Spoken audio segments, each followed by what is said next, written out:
This isn't. Oh, sorry. Uh-oh. I love Ken, right? Yeah, he was just kidding, Ken. Anyway, welcome everyone to our March meeting. It is Wednesday, March 5th, and we're opening up at 3 o'clock, and then we'll move into interdistrict transfers. But first, I would love a motion for the agenda. Oh, sorry, roll call. I'm sorry. Is that what you needed to do? Roll call. Sorry. Please do roll call. Trustee Valdez, Present. Trustee Shaw, Here. Trustee Barkey, Here. Trustee Williams, Trustee Sparks. Here. Dr. Williams should be joining us about 4 o'clock after the interdistrict transfers. Okay, now that I may officially open the meeting of Wednesday, March 5th, may I have a motion to approve the agenda? So moved. Second. All in favor? Aye. All right, that passes 4-0. Do we need to amend the agenda? Yeah, as soon as we do the minutes, I'll do that. Or, well, I don't know if we we need to amend it, or what we want to do is we want to bifurcate number 17. Is that a, Do that before you, Why don't we just do it right now? okay. sorry about that. No, that's okay. You already- So just a quick, a motion to approve the minutes from last month? So moved. Second. Okay. All those in favor? Aye. Aye, okay. And then we are going to take number 17 and we're going to bifurcate it just to allow a time certain at 5:10 for Supervisor Wagner to debrief us because he has another engagement, and then we'll keep the rest of 17 at 17. Does that make sense? That's the motion. Yes, that's the Is motion. it 17 or 19? I'm sorry, 19. Is it 19? Oh, yeah, 19. I think Yeah. it's 19. Yes, yes. My notes from Ken are 17, but it is 19. Okay. So that's the motion. Are you the first? We say Second. Thank you. Okay, all those in favor? Aye. Okay, passes. You're All right, now we're very gonna energetic board. close the meeting, or we're gonna go into closed session? Closed session. Okay, we're gonna go into closed session.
Yep. Very good. Good evening and welcome. For the benefit of the record, this is a regular meeting of the Orange County Board of Education, and we call it to order. Now, historically, we have already been going 2 hours. We started at 3 o'clock with some interdistrict appeals. Those were closed session items. We typically do not report those out. We're just in closed session regarding our existing litigation, and I'm happy to say that we are no longer litigants. And we're going to have a report out by our counsel, Mr. Jonathan Brenner. If you can come out and report out from closed session for us. Thank you, Mr. President, and Mary Barkey, other members of the board, Superintendent Bean, pleasure to be with you this evening. This is the report out for closed session items 1 and 2. There is no action taken by the board after discussion with council regarding closed session number 2. With respect to closed session number 1, the board, after discussion with council, took an action. It was to approve a settlement of the litigation with Superintendent Bean. The vote was 5-0 in favor, all trustees present and voting for the settlement. My congratulations to all of you, including you, Superintendent Bean, for helping to bring this resolution together and make it possible. I think there is an announcement that the board has, if I'm correct, Mr. President, in that regard. That is correct.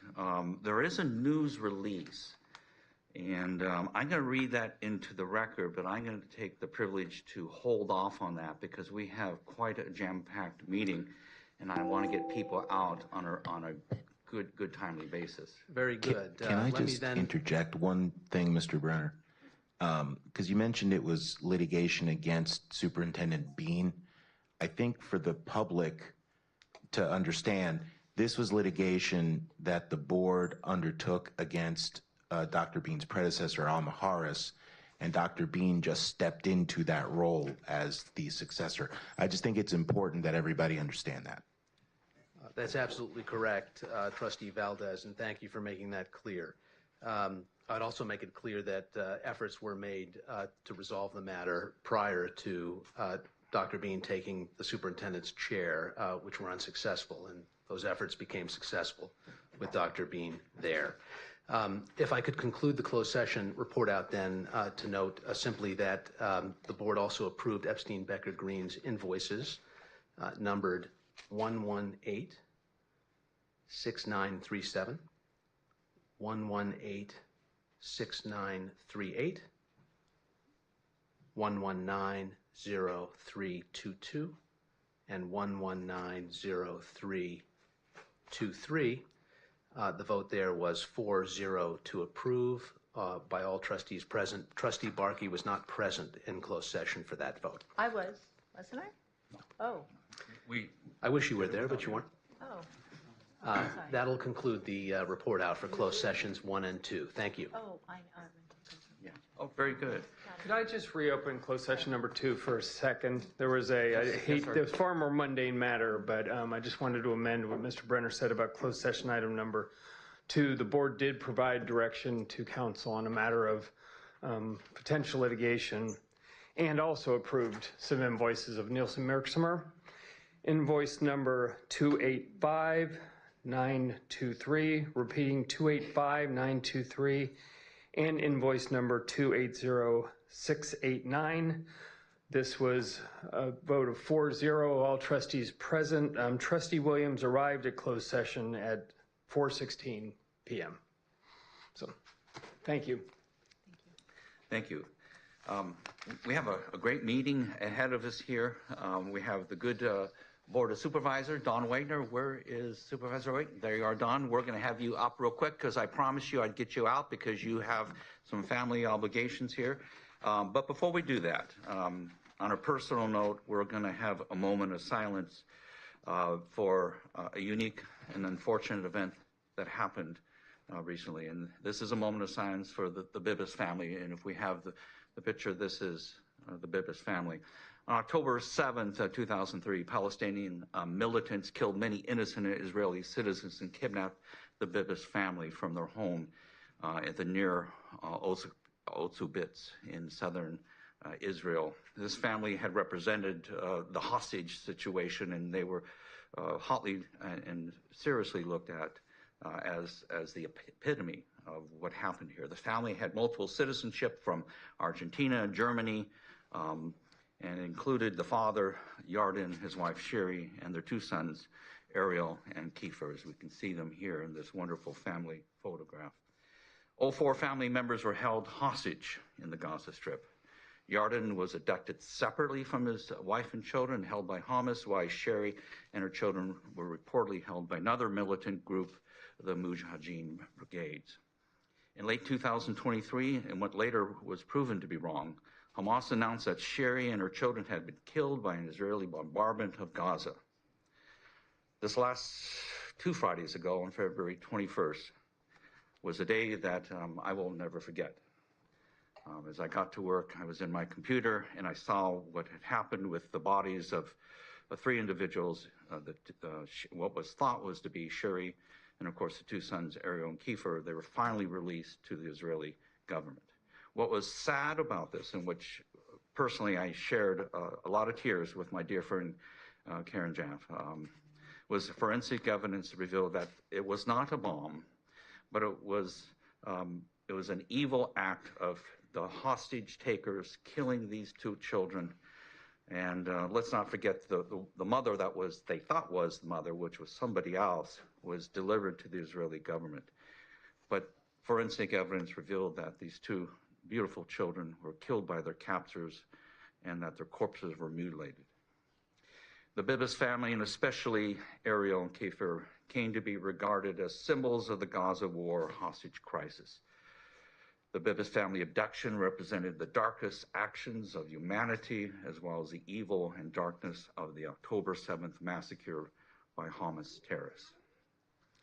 As I shared with you at that moment, I had the visceral effect of great tears from the tragic death of the hands of these terrorists. That evening, I was invited by Karen to go to the congregation Shir Malat. And at that time, Rabbi Richard Steinberg, who is a wonderful human being, provided some words of relief, of healing to the worshipers there at the synagogue. So with that, may we just bow our heads in a moment of silence for this family, the pain that they're feeling, the loss of Sherry and those 2 beautiful redhead children, 4-year-old Ariel and 9-month-old Kiefer.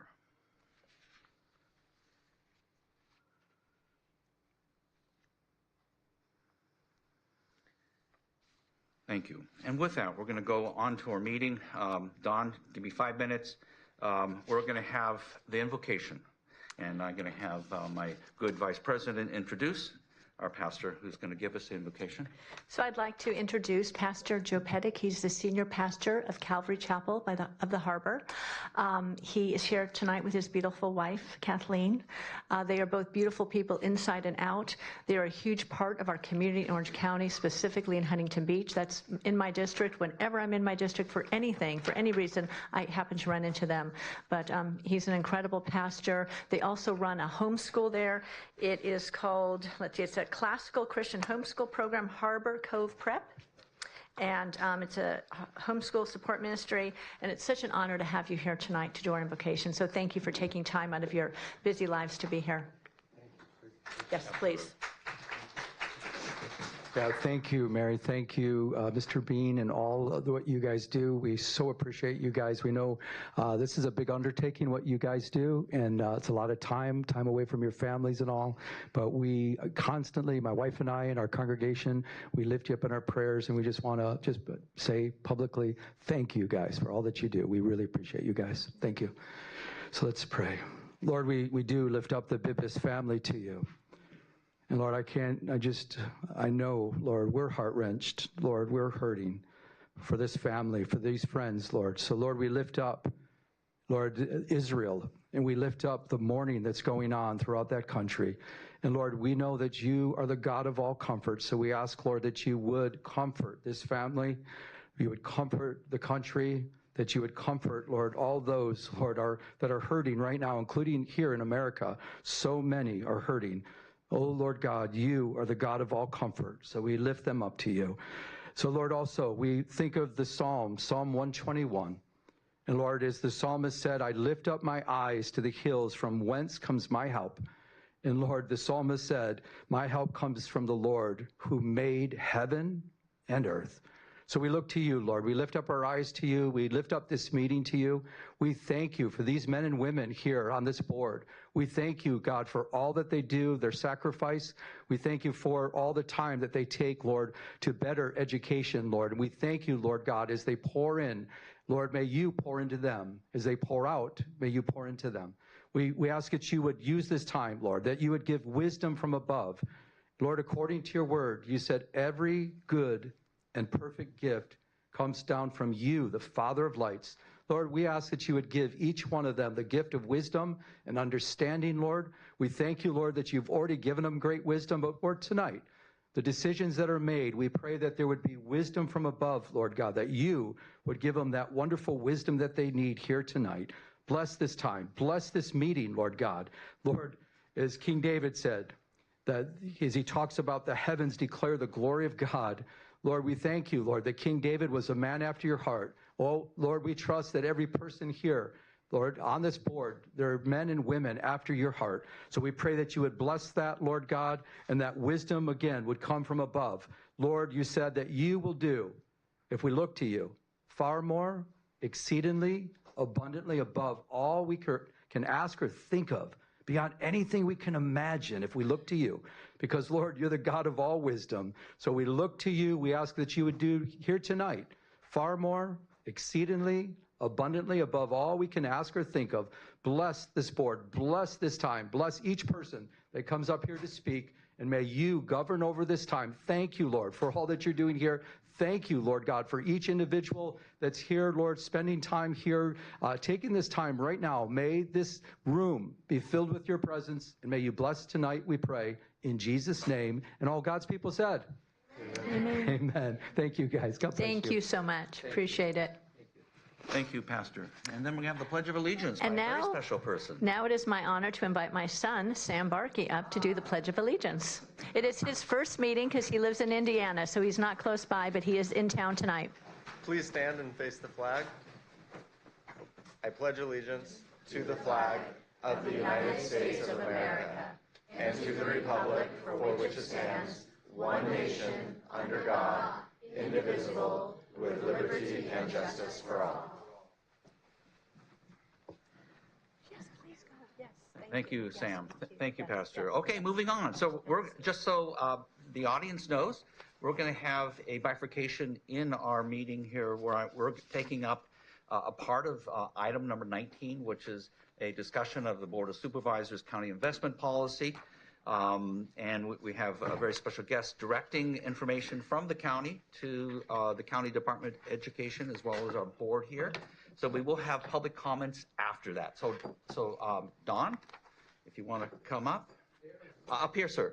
Yeah, we give you front row. Yeah. Thank you for coming. So just as a little bit of background, so all of this came up recently in the last few weeks. There's been some changes at the county level, and you're going to report out to us. And this is a good discussion as two public entities are talking about public policy and governance and the county investment money. So we appreciate you being here. Agreed. Well, thank you, Mr. President, for the invitation and the opportunity to be here. And so, Mr. President, Superintendent, and members of the board, I do thank you for the opportunity to explain what we've done, and if there are questions, be happy to answer them to the extent I can. To the extent I can't, we will obviously have opportunities to put you in touch with the folks that will be able to answer those. But really, briefly, let me explain. You've teed it up, but for years, the county investment policy has been such that our treasurer tax collector, the elected treasurer tax collector, is the one who is making the investment decisions. There is a Treasury Oversight Committee that is responsible for reviewing what is done.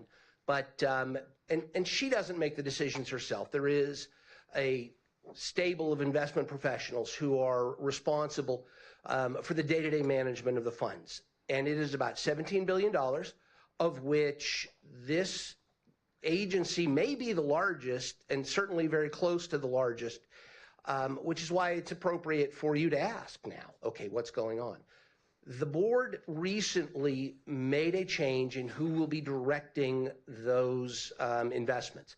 The decision was made unanimously by the board to remove that responsibility from the treasurer and devolve it to the board and our designees, our chief financial officer, our CEO, who used to be our chief financial officer, and the investment professionals hired by the county. The first thing to assure you is that the investment policy of the county itself has not changed in any significant way. We actually, at our last meeting, tightened it up a little bit, but the goal, the overriding goal of this policy is safety of principal.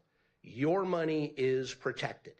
The reason, though, it was removed from the treasurer to the county chief executive officer and chief financial officer, you've read in the paper there have been some challenges with the treasurer's office. The vast majority of those challenges are in her management of her internal team. She has trouble retaining staff in the county. The turnover in employees in that department has way outstripped the changeover that we've seen in any of our other departments. The stories we get are of dysfunction, and the board is my board is particularly interested that none of those deficiencies, which have been outlined in the paper, and I can go into some of them if you'd like, none of those deficiencies be allowed to bleed over into the investment function that she is responsible for. I put it in a little bit of context. Most in this room remember or certainly know that in the late 90s, the Board of Supervisors did not exercise the legal authority it had to oversee the treasurer, and the result ended up being enormously risky investments that ultimately did not pan out, and the county had to declare bankruptcy. We are not going to let that happen.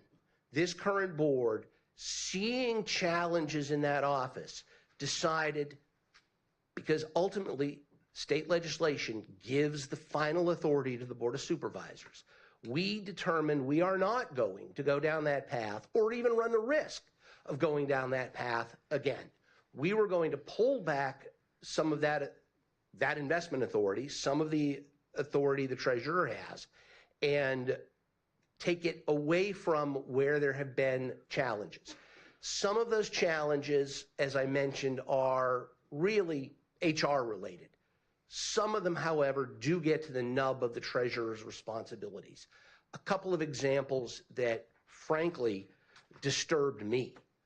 We would find in the treasurer's desk in her office property tax checks that were 6 and 8 months old.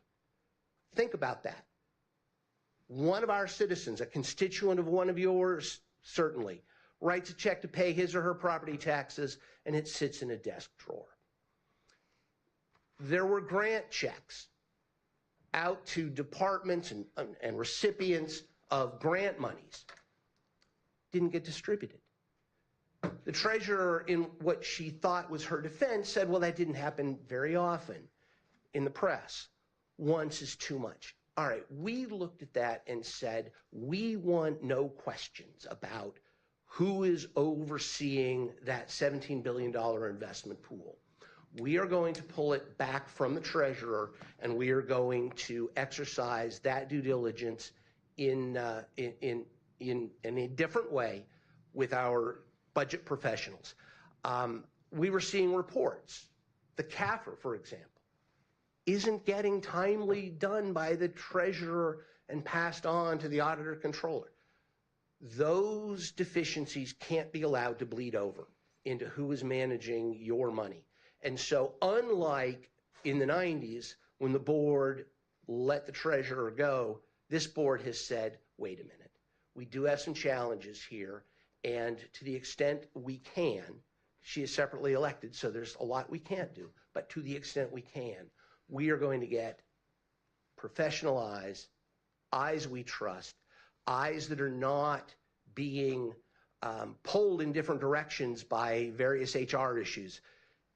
Get that oversight into the hands of our budget professionals. But the issue of oversight is an important one and remains, and it's why, frankly, I applaud you for asking these questions. All right, with the change, how do we know that our monies are as secure? And I will tell you there are several answers to that. The first is that the budget professionals we have are extraordinarily experienced in managing investments. The ratings agencies have appropriately asked us questions about this transition. We have satisfied the rating agencies with the answers to those questions. We remain AAA rated. There is, in fact, oversight, citizen oversight, professional oversight that is being exercised. There used to be what we call the Treasury Oversight Committee. Its only responsibility was overseeing this investment pool. That's been disbanded because that authority no longer exists in the Treasurer's office. There is, however, what we're calling the Audit Oversight Committee that has the responsibility currently, staffed with community members, staffed with professionals that will do the oversight that the Treasury Oversight Committee used to do. The Audit Oversight Committee will now be doing that. There will be oversight. And something that I think should resonate with this board is that there will be a subgroup of that Audit Oversight Committee made up of, amongst others, a member, a designee of this agency. And so you will have a seat at the table to oversee what is being done, to be able to ask your questions, have access to the people who are making the decisions. We are making sure that that oversight happens and that you have a seat at the table that you didn't have with the Treasury Oversight Committee. So that's what's being done. That's why it's being done. And I will tell you, I would not be here and I would not have voted for this change if I thought in any way it was a change that would put at risk, or even a little bit more at risk, the funds that are invested with the county. We take that seriously, and I want to assure you folks that we will continue and the county will continue to take that as seriously as it's been taken in the past. It's an unfortunate circumstance that's arisen with our treasurer. I have worked with her. I've had meetings with her. I've had meetings with her staff. Others of my colleagues have done the same. We weren't able to get there. We felt now we needed to exercise this authority because, God forbid, we are not going to go down the path we went down or a prior board went down in the 90s. So in a nutshell, that's what we've done. That's why we've done it. I'm happy to answer any questions that you might have, and I assure you a seat at the table. If I can just start the conversation here. I know my board members have some questions. To begin with, we don't want to go into the HR-related issues. That's not our bailiwick. We have no oversight of that. So we want to get away from that as far as we can. That's too much theater. We are very, very concerned about the stability of the funds, how it's been performing in the past, and where it's going in the future. I think you mentioned it's about $17 billion, and about 8 of that, 7, 8 is education related. Okay, so $8 billion is a little under half is what the 28, 29 school districts here in Orange County have invested in that. So that's why we're having this conversation. It's been 20 years since we had that conversation. It goes back to the Chris Street. Do you remember those days when he was treasurer? And of course, when John Morlock and this whole Citron debacle in '94. So this is a good conversation that we haven't had in a while. So I appreciate you being here. And I'm going to throw it open to my other colleagues. Do you have any questions? Yeah, I have a couple questions. So, hi, nice to see you. So I want to understand, and I want the public to have some understanding of what checks and balances were in place with the treasurer with those funds before you all decided to? In general terms, thank you. In general terms, there were two. One is the county has had an investment policy that, as I said, emphasizes first and foremost security. We are not gambling with these. We are not trying to get the maximum return out of every particular dollar. It is security of principle. That was in our investment policy. And you had this Treasury Oversight Committee staffed with professionals, CPAs, others who were had the fiduciary duty to watch over the pool the treasurer had to answer to them in terms of what she or he before her was doing. Those checks and balances remain. The investment policy remains the same. We've tweaked it, we've tightened it up a little bit, but the investment policy with an emphasis on security remains. So that check or balance is still in county code. That's the rule. The Treasury Oversight Committee itself has been disbanded, but the Audit Oversight Committee will essentially perform that function. Instead of watching over the treasurer and having her report to them and her have to justify her decisions to them, that now becomes the responsibility of the county CEO and CFO to report to them and answer those oversight questions. So though the name has changed and the entity exercising the authority has changed, the checks and balances really remain unchanged. Okay. And second question, and I'll let my other board members. So of the approximate $8 billion that are education related, are those connected to our reserves or what are they, what is the purpose exactly? Well, I believe it's a matter of state law, excess funds, and that depends on the board, the individual school districts and the boards where those monies come from. And I do believe it is reserves, and maybe even the lion's share of it would be reserves. Yeah. That would be a little bit more technical question where it comes from. But as I know, it comes from the school districts. It comes from the cities. It comes because state law says that's where you got to put your money. Okay. And so in some sense, the entities that are depositing in there are captive, but at the end of the day, you deserve the answers, and that's what we're trying to make sure that you get. Okay.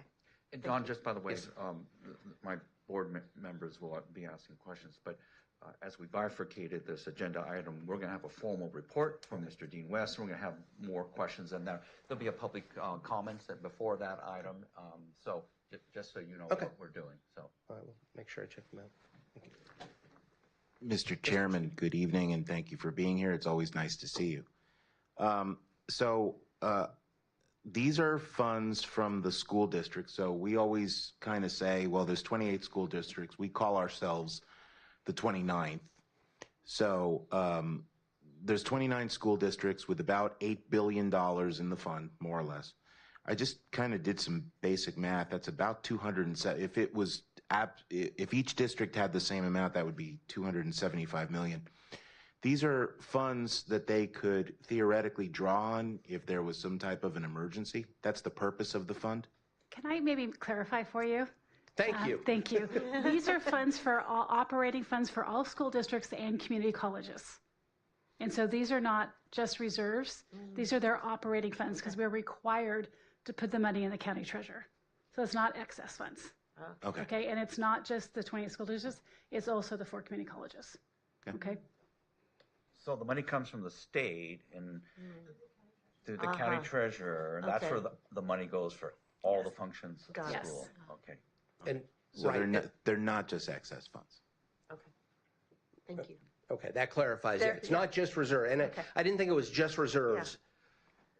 It's a lot of money, and we dole it out as folks with the legal right to it ask for it. This is a question of if it's being held there before it goes out to wherever it's supposed to go out, what are we doing with it? It's not just sitting in a bank. It is getting invested to be used productively, but safely first and foremost. Okay. That's all I have. Thank you. And Renee, so that money that's sitting there collecting 3 or 4% interest, whatever it is. Yes. So the county treasurer pays us. Do we get that money back in We do. OCDE? We do. Well, each school district gets their share. Sure. Yes, we get interest and the cost of using the funds. Thank you for being here, Supervisor Wagner. It's great to see you. Yes, I appreciate you being here too, and I'm just still trying to absorb everything, and I know we're going to hear more later. But one question, because I hear a lot of information.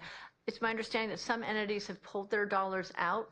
Have they not? They haven't? No, actually, the 17 billion fund is, as was explained, your captives. The school district, state law requires that be invested in the $17 billion fund. There is a separate pool of about $20 million. So it pales in comparison, but don't hear me say 20 million is not a lot. Right. That is called the voluntary pool participation. That is a separate pool. Couple of cities have $1 million plus in it. I've looked this up. The city of Lake Forest has $6.13. It's a big investment. I have personally guaranteed that investment for them. That is a completely different pool. Okay. And that, we also took some action at the last board meeting to close that. Okay. We are giving the money back by June. Probably it'll be a lot before June. So that is not involved in this switch. I don't know why. I don't remember. It wasn't on my watch that was created, but it's to be honest, with that amount of money, it's really not worth anyone's time or interest to administer it, and we're giving that money back. We're closing that up. So that's a different pool. Okay. That's the voluntary one. Okay. The big one is the one that is required by state law. Okay. Well, thanks for your time tonight. Appreciate it. My pleasure. Chairman Wagner, thank you for coming and explaining that for the public. I am glad to hear that there will be a seat at the table for the County Office of Education, given that we've sat on the Treasury Oversight all these years, and that we are ultimately responsible to support and monitor and help support our 28 school districts, 29, including Access. And so we have a whole division assigned to actually monitoring those that investment pool. And so I would hope that, did I hear you correctly say it was a subcommittee of the oversight of the audit committee? So you heard me say that, and as I said it, it was on our agenda at our last meeting on Tuesday a week ago, and we've pulled it to tweak it, whether it'll be a subcommittee or a standalone committee, but it will exist. You're going to have the county office on you're there. going to have the seat at that table. Okay. Whether it actually functions as a subcommittee or a separate standalone committee is something, to be honest with you, our legal counsel is grappling with at the moment. Okay, but there's still, we'll still have a vote or whatever it Yes. may be as a part of that oversight. Yes. Okay. I think that would help this board to feel confident that the County Office of Education has a seat at the table to monitor the investment pool. One of the big concerns I have is that we don't have the type of fraud and embezzlement like Magnolia School District did, where they lost $16 million because a lot of faith was given to one person, and he lived a very, very luxurious lifestyle. Do we have that type of audit? Have we had that done where we know that detail? The short answer is yes. That's the function, or was the function, in the last go round of the Treasury Oversight Committee. The Audit Oversight Committee that is coming now, and that will have, one way or the other, you folks on it, will have that responsibility. I will also tell you that I don't know that particular situation, but we have all sorts of eyes on this, not just our county staff, but as I mentioned, the ratings agencies are out there. They are looking at us. They are wanting to know who is responsible, what sort of checks and balances do we have. We have our own auditor controller with the county. We have an internal auditor with the county. So there are plenty of opportunities to have those extra sets of eyes and make sure that situation doesn't occur here. Very good. Any other questions? Thank you, sir, for coming. And, Thank you. And gracing us with your wisdom and insight into the situation.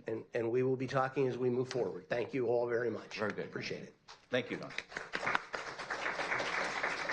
Okay, so moving on with the meeting. Dr. Williams, I'm yes. sorry. If I could just, I bypassed the introductions. Can I was do going to have- go to that. Thank you. Yes.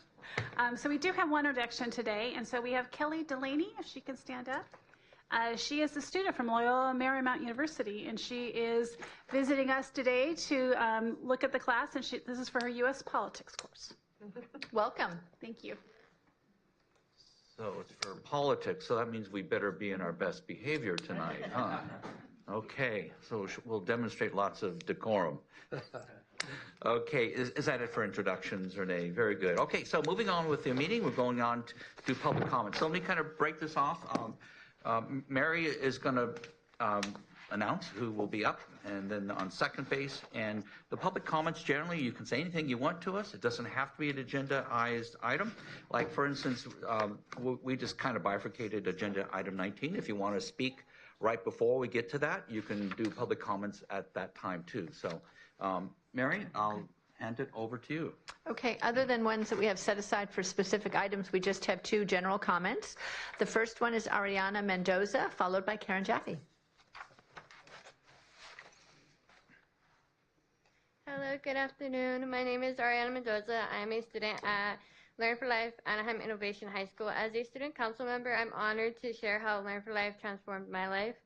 I came to Innovation High School because I was having struggles in public schooling with bullying, learning difficulties, many absences due to medical appointments, and not getting the support I needed from my school or teachers. When I asked the school administration for help to stop the bullying, since they knew it was happening on campus but also online, they only talked to the students and did not take it seriously. The bullying still continued even after telling them that I didn't feel safe on campus or on the school bus. The school still insisted that I had to take the same school bus as my bullies and be in the same classes as them due to the hard of hearing program I was in. They said that I wouldn't be able to get the same help if I were to switch classes, threatening my education and the help I needed. When I learned about Learn for Life, I decided right after junior high school I would switch over to their charter school since my life as I knew it at the time would get harder due to personal issues and home instability. During difficult times, including housing instability and medical challenges, Innovation High School support provided flexibility and support. The staff and teachers understood my needs, offering virtual meetings and accommodating my medical schedule. When I was living with people who were hosting me through Safe Families, Learn for Life kept constant communication with me and helped me with staying on task with my credits. And for that, I'm forever grateful to my supervising teacher. This school has opened doors to incredible opportunities for me, including college tours and educational trips to Las Vegas and Europe, which provided hands-on experiences like CSI learning and more about history. Teachers encouraged us to explore careers and plan for our future after high school. What impresses me the most is the staff's genuine commitment to student success. They seek feedback, listen to concerns, and strive to improve learning techniques that best serves every student. From student council to parent meetings, they prioritize students' well-being. During campus hours, security is always walking around, making sure students are safe. I'm grateful for Learn for Life Innovation High School impact on my life. I believe more community members should know about this exceptional school where students receive compassion, guidance, and opportunities to thrive. Upon completing their high school credits, students can look forward to receiving their high school diploma. As for me, right after high school, I want to attend Fullerton Community College to further my education. Thank you so much. Thank you so much. We appreciate it. Ariana, thank you for coming forward and doing that in a very graceful way. You don't look like you're bullied. That was wonderful. That was very forceful. You look strong. Thank you for sharing that with us. That takes guts, and we appreciate it. Absolutely. So first of all, I don't have any remarks prepared, but I just wanted to give a note of undying thanks and gratitude to this board who has sheltered our community, who has come and been accepted within our places of worship and has really supported us through some continuing very dark times. I wanted to read a little bit from an excerpt from an Orange County Register article that appeared, I think, yesterday or the day before. And it was basically about the Santa Ana School District, the lawsuit that was just really recently settled. And this lawsuit basically was surrounding a level of anti-Semitism and hate directed at the Jewish community and a lot other communities as well, that basically said, you know, look, we're going to have these meetings about curriculum development on the Jewish holidays so that we won't have to worry about the Jewish problem, okay, which is horrific. So one of the things that there was a teacher that wrote this article in the Orange County Register and is unsure whether or not this will send a message to other school districts who attempt to pull something like this. The colleges and universities that have taken action against pro-Hamas demonstrations should also pay attention to the radical ideologies brought in their doors by many of their freshmen. If California was serious about combating hatred against Jewish students on its college campuses, it would first address the problem of the educators, the far-left educators in its K-12 public schools who promote this hate under the banner of activism and now ethnic studies.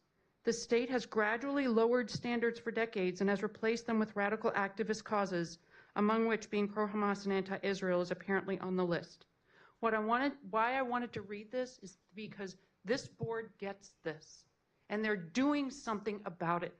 And I just wanted to say thank you for all of us in the Jewish community, as well as the children that are under your care and under your stewardship.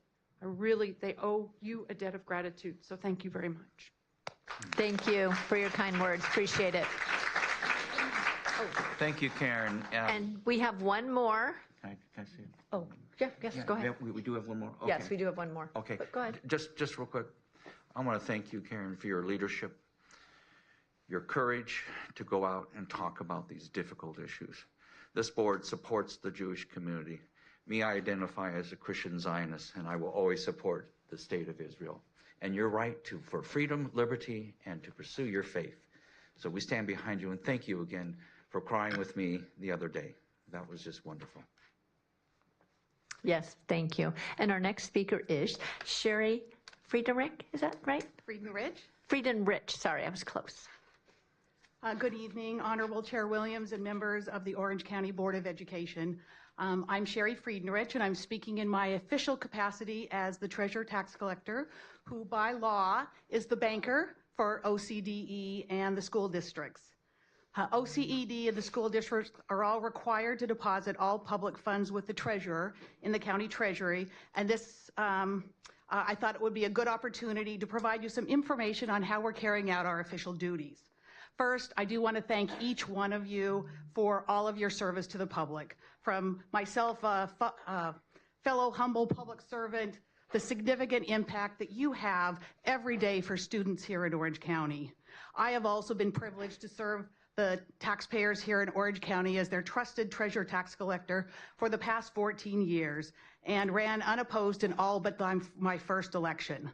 My background as an ethical CPA has been instrumental to my career, and I hold myself and my staff to the highest fiduciary standards to ensure that work product is accurate, timely, and complete, meeting the high standards expected by taxpayers. I am blessed to have a strong assistant treasurer tax collector to handle the day-to-day duties in a common sense, efficient, and cost-effective manner under my policy direction. My role over the past 14 years has been as your banker and chief investment officer. In 2025, I will continue to be your banker and receive all deposits, report to you on the status of your public funds in the county treasury, with the change that the board has retained their authority to invest the public funds that are deposited into the treasurer's bank account, as that is their right by law. We will still have a great, close working relationship with OCDE and the districts due to the fact that most of the work we do with your team relates to banking, which is my mandated duty by law. So, how did I do for this first ever report to you? Well, on a high level, we've saved taxpayers almost $1 billion in the last 14 years that I've been here. There have been a lot of changes, streamlining operations, eliminating manual processes, reduced risk, enhanced services, and we still have more work to do. You might say I was probably a mini Doge before it was popular, as cost efficiency and me go hand in hand. In terms of performance under my policy direction, this last fiscal year, the county pool had the 4th highest yield out of the 58 counties. In addition, as of 12/31, the County of Sacramento did an informal survey, And Orange County, out of these 14 counties, was the only one of 2 counties that had a NAV above 1.0. In addition, we had the highest liquidity at 283 days and the highest yield out of our peer counties, which are our 5 closest, Riverside, San Diego, Los Angeles, and the 3rd highest out of all the 14 counties. Is it okay to another small little? For you, Sherry, absolutely. Okay, thank you. We have a lot to cover. I haven't been here in 14 years, so I'm going to come every year now to make sure I give you a report. So, as of the end of the year, we were in excellent shape and well prepared for any volatility in government budgets and the financial markets. In addition, another important oversight is the reporting that I do. The TALK annual reports, which Dr. Bean is a member of the oversight committee. And the audits and reviews were all done and have annually had no compliance findings. I think one year there was 2 administrative findings. So for 14 years, we've had clean opinions and no compliance finding. And we're very proud of my team at the office who has accomplished that. In addition, the checks and balances that were put in place for the bankruptcy have resulted in these performance results to give to you. Basically, I have fulfilled my additional duties to report and provide the books and accounts for inspection. So on the property tax side, of course, you are funded by property taxes, so very important. We had, in last fiscal year, the highest collection rate in the state at 99.2%. And when you looked at secured and unsecured, we were number 2 in the state. In 2009 and 10, the secured collection rates were 97.61%, and we've now increased collections over 1.5% to 99.2%. And this is important because when you're late on paying your taxes, and hopefully no one will be late for April 10th, you pay a 10% penalty. So by increasing our collection rate by 1.5%, we have saved taxpayers this last year about $8 million. And over the last several years, we've saved them probably over $50 million in not paying penalties that have gone back into the economy. We've also eliminated 40,000 tax bills for small businesses by making a change and not taxing anyone with sending a bill over $100 or under $100. So in closing, I recognize I really need to come annually to present to the board what we've done in this past year, and I commit to doing that. In fact, I realize that we don't even include you on my monthly investment report. So we're going to be making those changes, and we'll work with Dr. Bean's administrative staff to get all your information so we can send that to you. And I would like to end with really thanking the Orange County Department of Ed, all of the superintendents that I have worked with over the years, from Bill Habermill and Wendy, who I remember when I started were so great to work with, to Dr. Maharis, bless his soul, and Dean, and now Dr. Stephen Bean and Assistant Dean West. We've had a great working relationship. I can't tell you, especially in the last years with Mr. West, how much streamlining we have done. We are now back to operating efficiently like every other 57 counties, and it really couldn't have been done without the work of Dean West, because there were changes that I asked that I wanted his input on for the OCDE, combining bank accounts, making us that pooled banking and investing that the code says it should be. And after the bankruptcy, we parted. So we really made a lot of progress, and I really do want to thank that. We've been innovating. We've reduced risk related to public funds as they're deposited, and we will continue to make Orange County the best county. And I welcome my relationship with Dr. Bean. He's come to every oversight committee, so I've been very impressed. You know you are well represented by your team, and we will do our part. We are here for anything you need. Thank you for giving me more than 3 minutes, and I really appreciate everything you've done.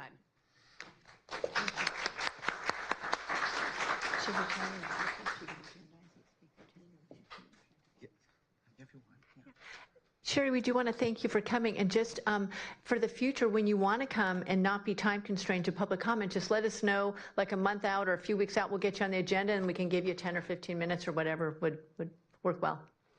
Of course. Thank you, Sherry. Okay, moving on with our agenda, consent calendar. May I have a motion for such? So moved. Second?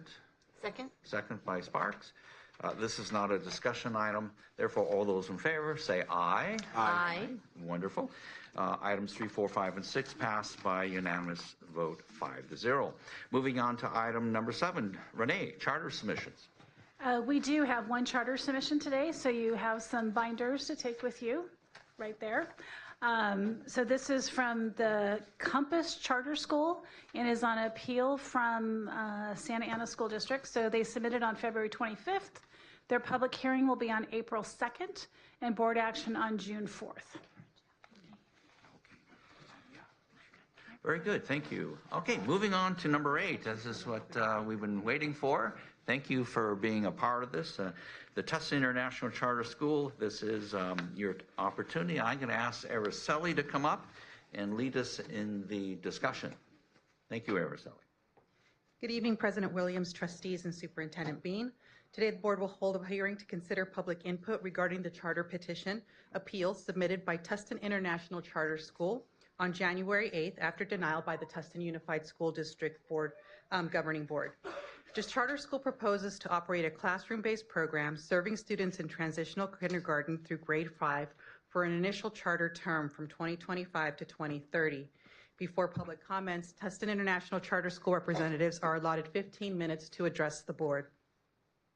Representatives from Tustin Unified School District did not request presentation time. I now call the representatives from Tustin International Charter School to the podium.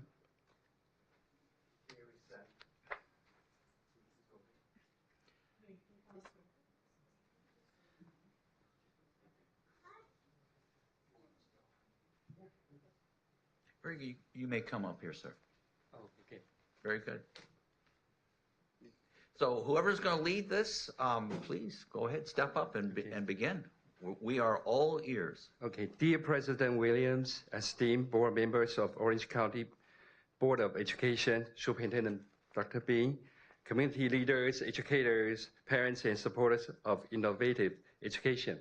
My name is Stephen Chuang, and I'm honored to stand before you today to present the vision, mission, and educational impact of Tustin International Charter School. I want to start by thanking you for your dedication to academic excellence and your commitment to providing Orange County students with equitable and high-quality educational opportunities.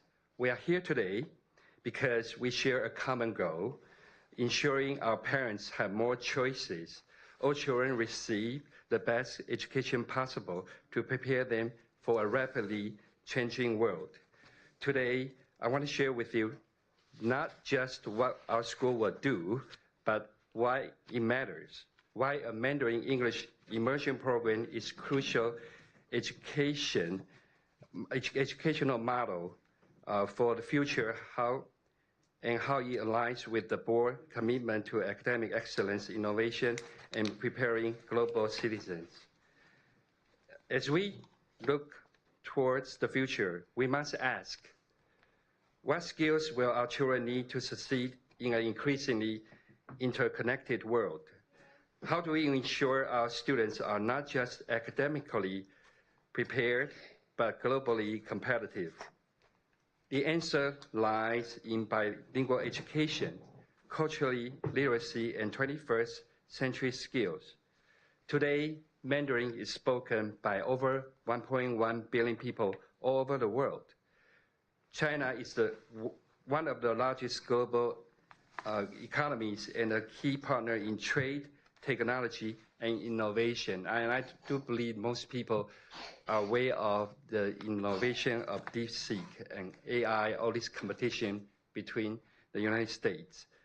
So by equipping our students with Mandarin proficiency, we are giving them a competitive advantage in careers ranging from business and international relations to STEAM fields. But this is about more than just language. It's about building bridges between cultures, enhancing cognitive development, and fostering adaptability in young minds.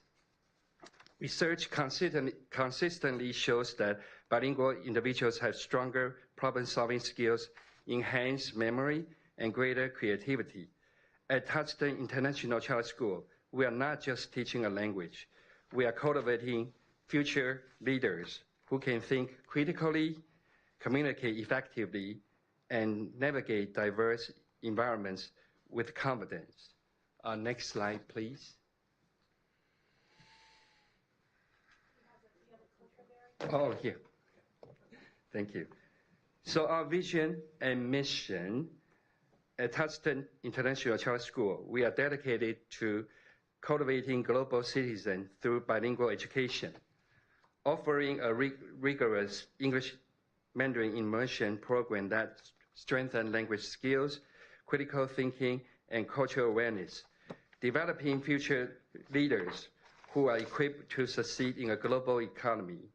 We believe that education should be both rigorous and inclusive, giving students all background that empower them to succeed in the 21st century.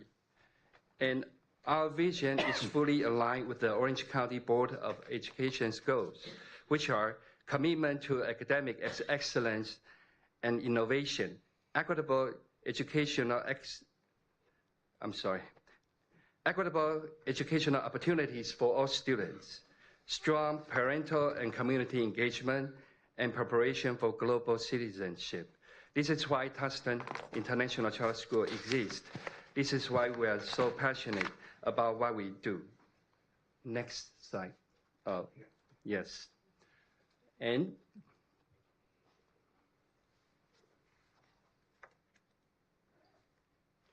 so here's our program highlights.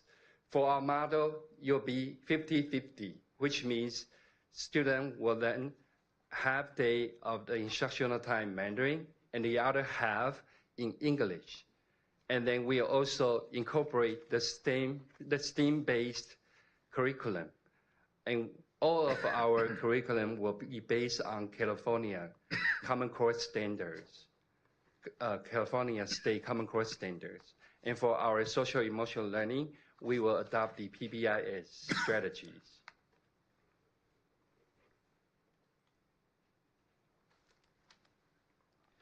So our whole school will use one curriculum, and then students will be learning English language arts, science, PE, and 50% of social study in English, while the other subjects like Mandarin, math, and 50% of social study will be taught in Mandarin. So we are proposing 2 classes for each grade level, starting from TK, kinder, to 4th grade during our first year. And then one class will start with the English teacher, and the other class will start with the Mandarin teacher in the morning, and then in the afternoon, they will switch. So for each grade level, we'll be hiring 1 Mandarin teacher and 1 English teacher. So we believe that for students to be taught by native speaker, they can pick up the language and they will speak native-like. And the study have proved that before 10, if the kids can acquire the language before the age of 10, it's more likely for them to speak like native speaker. That's why the critical period is so important, to start learning a foreign language as early as possible. And based on our prior experience in my prior school, it has proven it's very successful. We received many thanks from our parents, thanking for offering this opportunity, because there were not many public schools offer Mandarin immersion program in the past. But because of the board's support, that we are able to open 2 Mandarin immersion programs here in Orange County, and we're hoping that the parents from Tustin, Unified, and other neighboring school districts will also have the same opportunity to enroll their child in this successful Mandarin immersion program.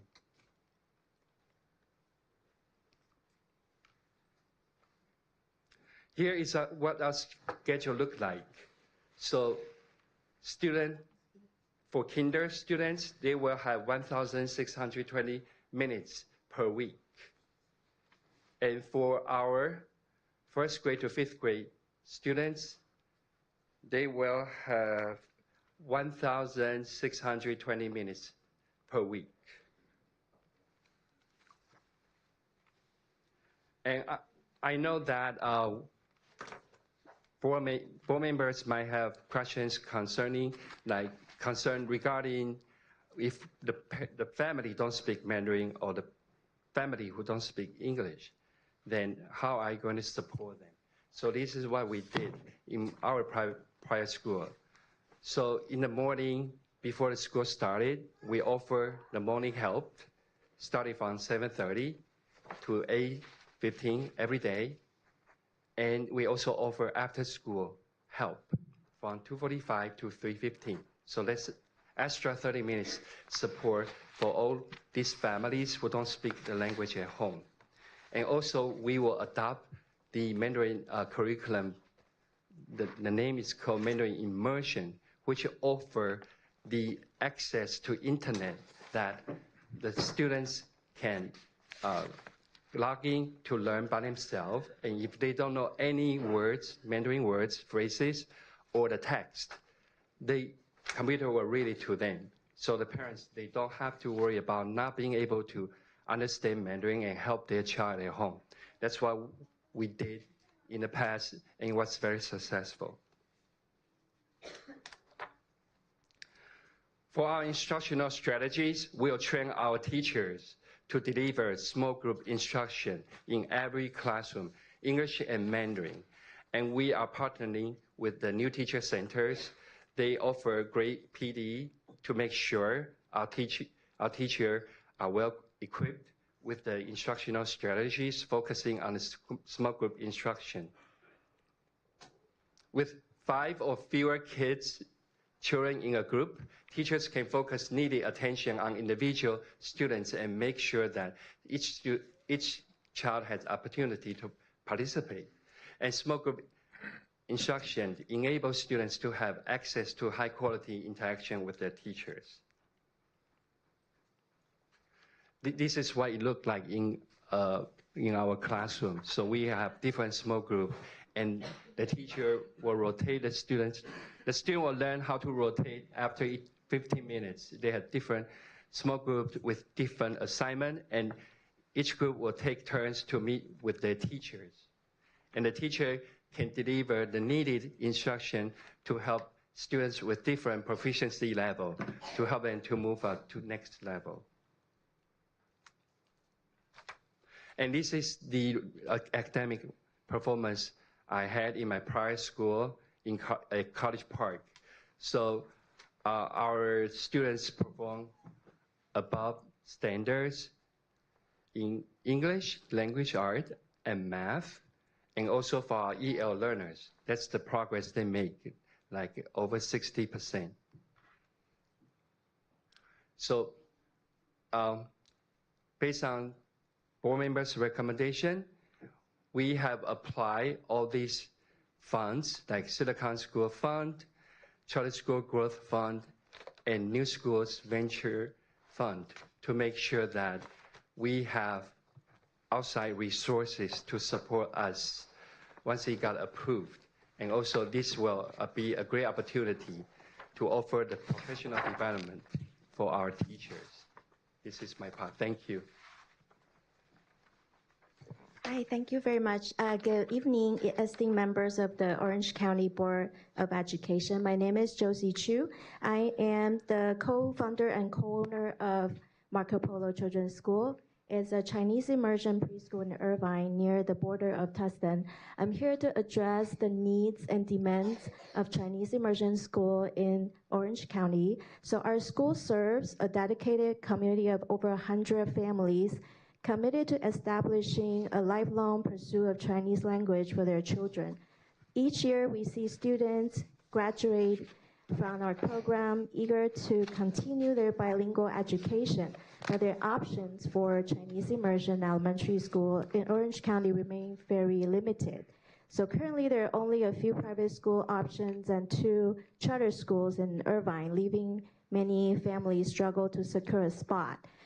There are no options in Tustin, so parents are forced to drive across long distance, often unable to enroll their children due to space constraints. So the demand for high-quality Chinese immersion education still far exceeds the current availability. So approving the establishment for Tustin International Charter School will help bridge this gap and provide a crucial opportunity for families in Tustin, Irvine, and the surrounding communities. It will allow more children to continue their bilingual education without unnecessary barriers and strengthen our region's commitment to multilingual learning. So I would like to strongly urge you to approve this petition and support the growing need for Chinese immersion education in Orange County. Thank you so much for your time and consideration. Could I please kindly ask parents and teachers who are here to support our petition, please stand up or raise your hand. Yeah, so this is the reason why we're standing here, because we are advocating for parents to have more choices to enroll their child. And for my personal story, I grew up in a farmer's family. I didn't have the chance to learn English until junior high school and high school. It's only one course. And I believe if I was given the chance to be enrolled in an immersion school, then my English proficiency will be so much better and native-like. So that's why my passion is to advocate for more Mandarin immersion program for our parents. Thank you.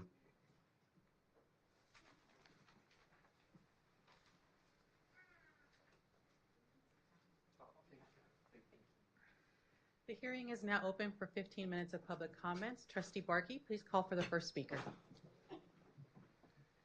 Araceli, is Tustin Unified going to be here? They're not, okay. We just have one speaker, and that speaker is Jason Ryer. Please come up, Jason. Or to that microphone, actually, right? Yes, that microphone, the middle one. Thank you.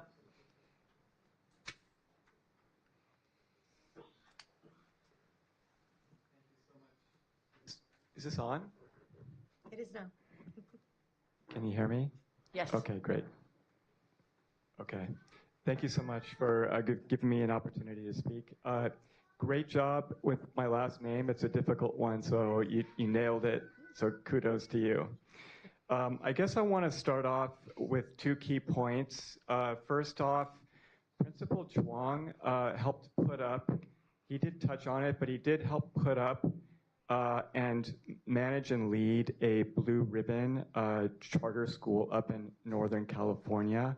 He knows how to successfully lead school programs, especially immersion school programs. So any decision or desire to open up an immersion school program in Orange County, you're in fantastic hands with Principal Chuang helping to guide that effort.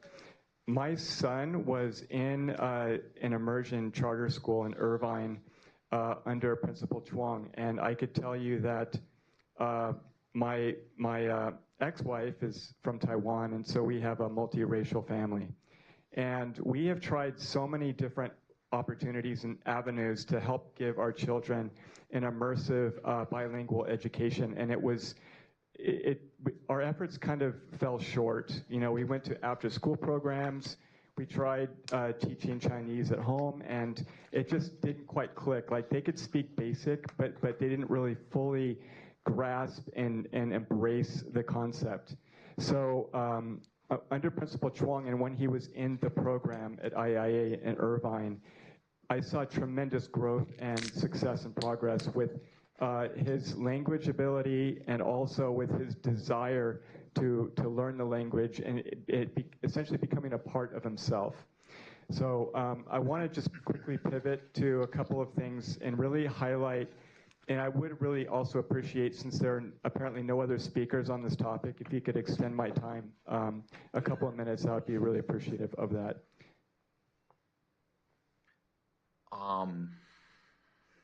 So So what happens when you're in public is that there's a consistency in our protocol. And as much as I would like to do that, we extended the privilege for an elected individual, but I just, unless my fellow colleagues feel differently, I'd like to be consistent with our 3-minute protocol and our board policy. Okay, could I get 30 seconds back on the clock then? Yeah, you just lost 30 seconds, yeah. That would Give be him a great. minute, give him a minute. Perfect. Okay, you may be aware of, there's a Global California 2030 initiative launched by the California Department of Education to triple the number of multi-language speaking students in the state of California by 2030. What that currently means is roughly 400,000 students are bilingual today. By 2030, the goal is for that to reach 1.2 million. Orange County, I like to believe, is a leader in California when it comes to education and setting a high bar and standard. And this is a perfect opportunity to help California achieve that goal, with Orange County kind of taking the lead in that effort. Tustin is unique in the sense that it has a combination of Latino and Asian speaking communities to create an environment where... You can finish your statement, Thank you. sir. To create an opportunity for students to, in 3 categories. 1, to have students that are trilingual, and they will be able to speak to 39% of the world's population. There's also a population that will be able to become bilingual, and that will give them an advantage in our global, emerging global marketplace, as well as create a greater understanding of inclusiveness in our community, which is so desperately needed. So really appreciate the extra minutes, and I hope you move forward with approving the petition. Thank you. So thank you. Thank you, Jason. The public hearing is now concluded. The Orange County Board of Education staff recommendations, including recommended findings, will be published by March 18th. At the April 2nd meeting, the board will conduct a public hearing and take action to grant or deny the charter petition appeal. President Williams, I now close the public hearing and return the meeting to you. Very good. Thank you, Araceli. Well done. And to Stephen Choi and Josie, thank you for speaking. Bilingual immersion is a very important issue to this board, and we do as a board look at ourselves as educational innovators and leaders. So with that, for those of you who are not familiar with the process, now we've been through the Tustin International Charter School. They presented. Tustin Unified chose not to be here. And then we had public comments. So the next protocol is now we're going to go to board questions. So what we're going to do is probably ask Mr. Choi that you come up here, because you will be entertaining questions from the board. And I will start to my far right. Mr. Board President, I think I should go last. I'm probably going to be a while. Well, why don't you go first and set the stage for us? Okay. All right, where do I begin? Mr. Chuang, I think my public statements have been very clear. I'm very pro-charter in that I want to give parents a choice. You don't have to sell me on, the Mandarin concept. I think there's a market for that. Unlike, maybe some others, I look at this less from a curriculum standpoint, and more of a parent option standpoint. It's the option, that's very important to me. Less of the curriculum, but I appreciate you coming here with curriculum. Just a point on that. I approved a charter that came down here, who presented with a games teacher, and that was a little odd to me, but parents wanted that, and that's what I'm here is to support parents and kids.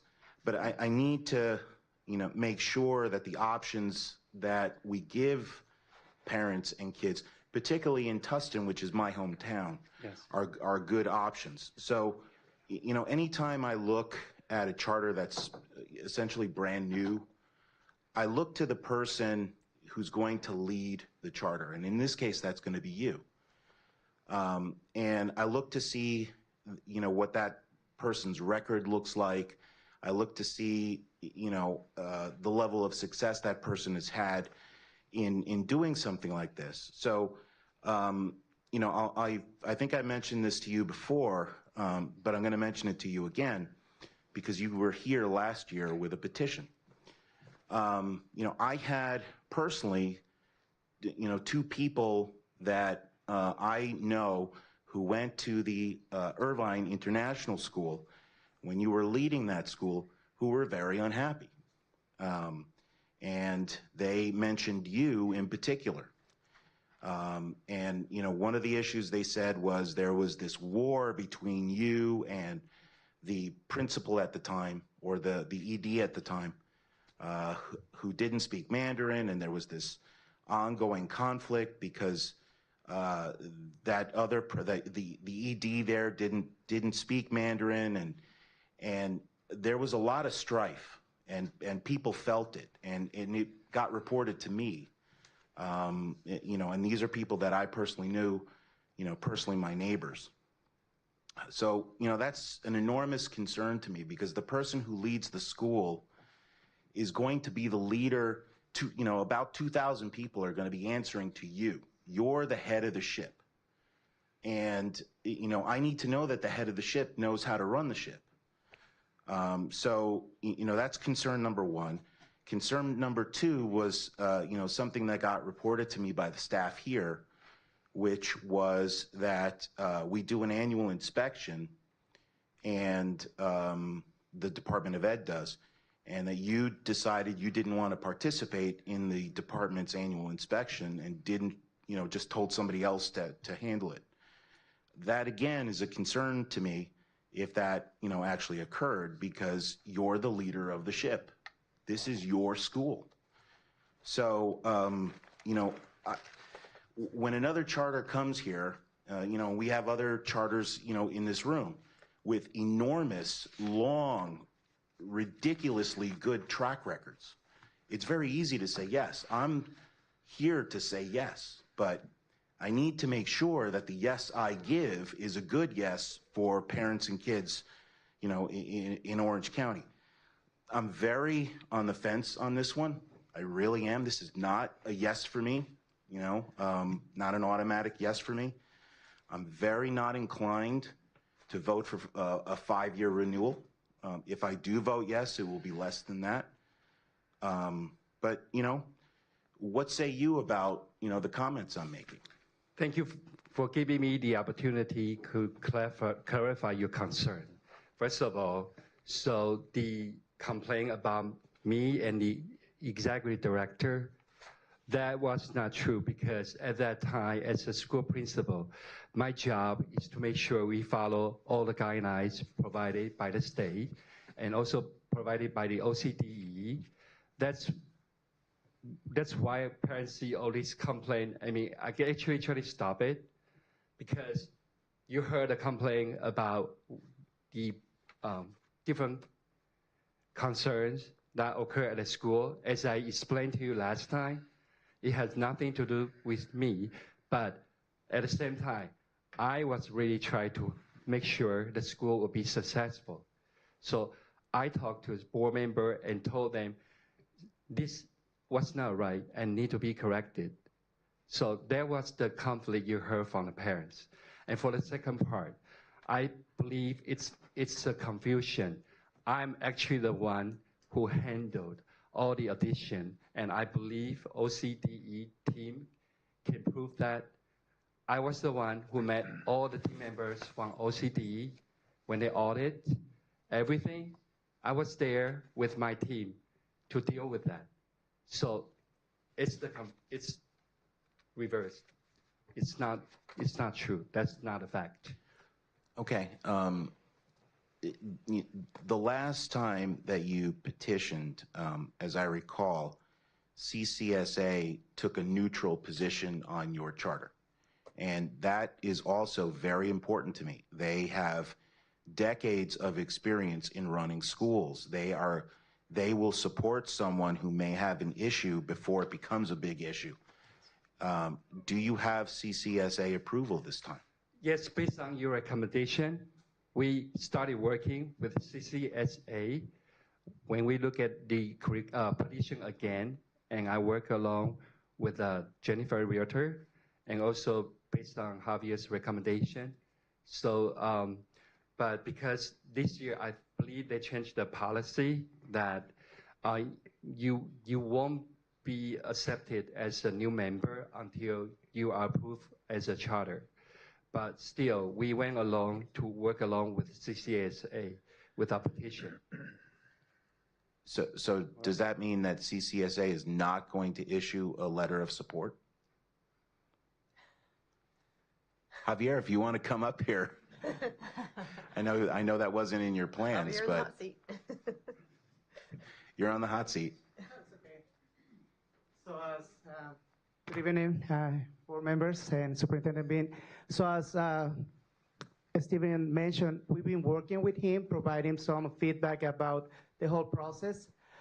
They're not our members, so officially we were not able to support them. We're kind of providing all the feedback. We've been working with Tustin, you know, all the technical support. At the end of the day, the letter from CCSA's, they've been working with us. We're going to be waiting until the staff findings, and based on that, we will give our opinion. But again, just want to leave clear, and it's clear for them, they're not our members. So because of that, we're not going to be able to support, but we can provide a letter of our observations and what are our opinion on the staff report and what is our legal interpretation of the whole thing. But we're not going to be able to support fully because they're not our members. So just want to leave that clear to them, and they know about it. That. Thank you, Javier. Thank you. I guess last question, Mr. Chuang. Do you have a facility picked out in Tustin? We have alternative site, but we prefer to go through Prop 39, which will lower the cost. Okay, so it's going to be a Prop 39 request from the Tustin USD. Yes. Do they have a facility that's available? Yes, they do. They have two. Do you know where they are? One is C.C. Lamper. Say that again. C.C. Lamper School, elementary school. The other one, I cannot remember. Would you be sharing a site with another existing school? I know they closed the school in the past. The school is closed. It's available. But sorry, There's a Tustin council member sitting here shaking. Okay. That's all I have. Thank you. So, oops, sorry. So I was just, I'm thinking about this. Tustin to Irvine, not too far apart, and obviously we have, the Irvine International Academy that seems to be along the same line. So I am thinking about, you guys might be fishing in the same pond, so to speak, for students, or would you not agree with that? There are two mental immersion programs, and they expand their kinder program. They still have a long wait list, over 300 students this year. I was going to ask you if you knew the wait list there. So it's over 300. I do, yes. Okay. Yeah, for each school. And parents are in pain because you know how competitive they can be, and they have to wait until the last Parents minute. are competitive about their kids' schooling? For the long wait list, because the school district will give them the deadline, like you have to enroll your child. So that's the competitiveness I was talking about. I see. Between the public school and charter school, because the public school do ask parents to enroll their child by like April 15 or something. I think different school districts have different policy, but it's around that time. So that's why parents are stressed. And also we have parents during the Tustin Unified Board meeting, they show up. We didn't even know them ahead. And they were saying how painful for them to travel between schools to deliver the younger child in this school and another child in other, like a high school. So that's why we're here, to offer more opportunities for parents to enroll their child in mental immersion program. I was going to ask about the facilities, but George beat me to it. But it sounds like, I mean, there's always such a challenge for our charter schools to get the facility. But it sounds like in this case we may have sounds like a closed down school available for you. Okay, that's all my questions. Well, my colleagues did ask a few of my questions, but I have a couple. First of all, I do appreciate you being here. I appreciate your desire to expand school choice and expand the Mandarin immersion. And I appreciate that you're working with CCSA this time, because that was a biggie for me, and I really do rely. So I'll look forward to their opinion letter once we have our opinions and findings here from our own staff. So I'll look forward to that. The other thing I would still love to see more, and I think I probably mentioned this a year ago as well, is I'd love to see more public comment. The public comment was great, and I appreciate that, but I'd love to see more. I'd love to see the community really wanting this and coming out. I've seen, 10, 20, 30, 40, 50, close to 100 parents come here telling us how important it is. And so I'm hearing that from you and a few people, but I would love that to hear that from more of the community. But I appreciate your efforts and what you're trying to do, and look forward to hearing what our staff has to say, as well as CCSA. Thank you. Yeah, I would echo. I'm looking forward to hearing more in terms of the final reports from the staff and from CCSA in terms of support. And I guess Tustin Unified is not here, but maybe Araceli, you could answer, or someone from the district side. But doesn't TUSD already have a immersion program within the district? I don't have a lot of information on that. I believe they're planning to open one in the fall. Okay. If I'm remembering correctly from their board meeting, it would hold about 100 students. Okay. So it would not be a large program. Okay, thank you. So I wanted to clarify what's going on there, because I couldn't remember. And then for Mr. Cheng, what do the numbers look like in terms of parent commitments, community support, and then what do the financials look like? Financial will be Dinalo's question. For the parents' involvement, we have over 100, but again, as I mentioned last time, because the petition was not approved, and unfortunately nowadays there's so many scams out there, parents are not really comfortable giving out such confidential information. But regardless, we still have over 40 who live within Tustin Unified. But do you have and I can provide. List with their? Is it an interest list with yes, parents? I can provide the list to the team. I think that would give us some extra data, because absolutely. And for your question earlier, Tustin Unified plan to open their own mental immersion program with TK and K only. Okay. So that still leave parents with older kids no opportunity to enroll their child.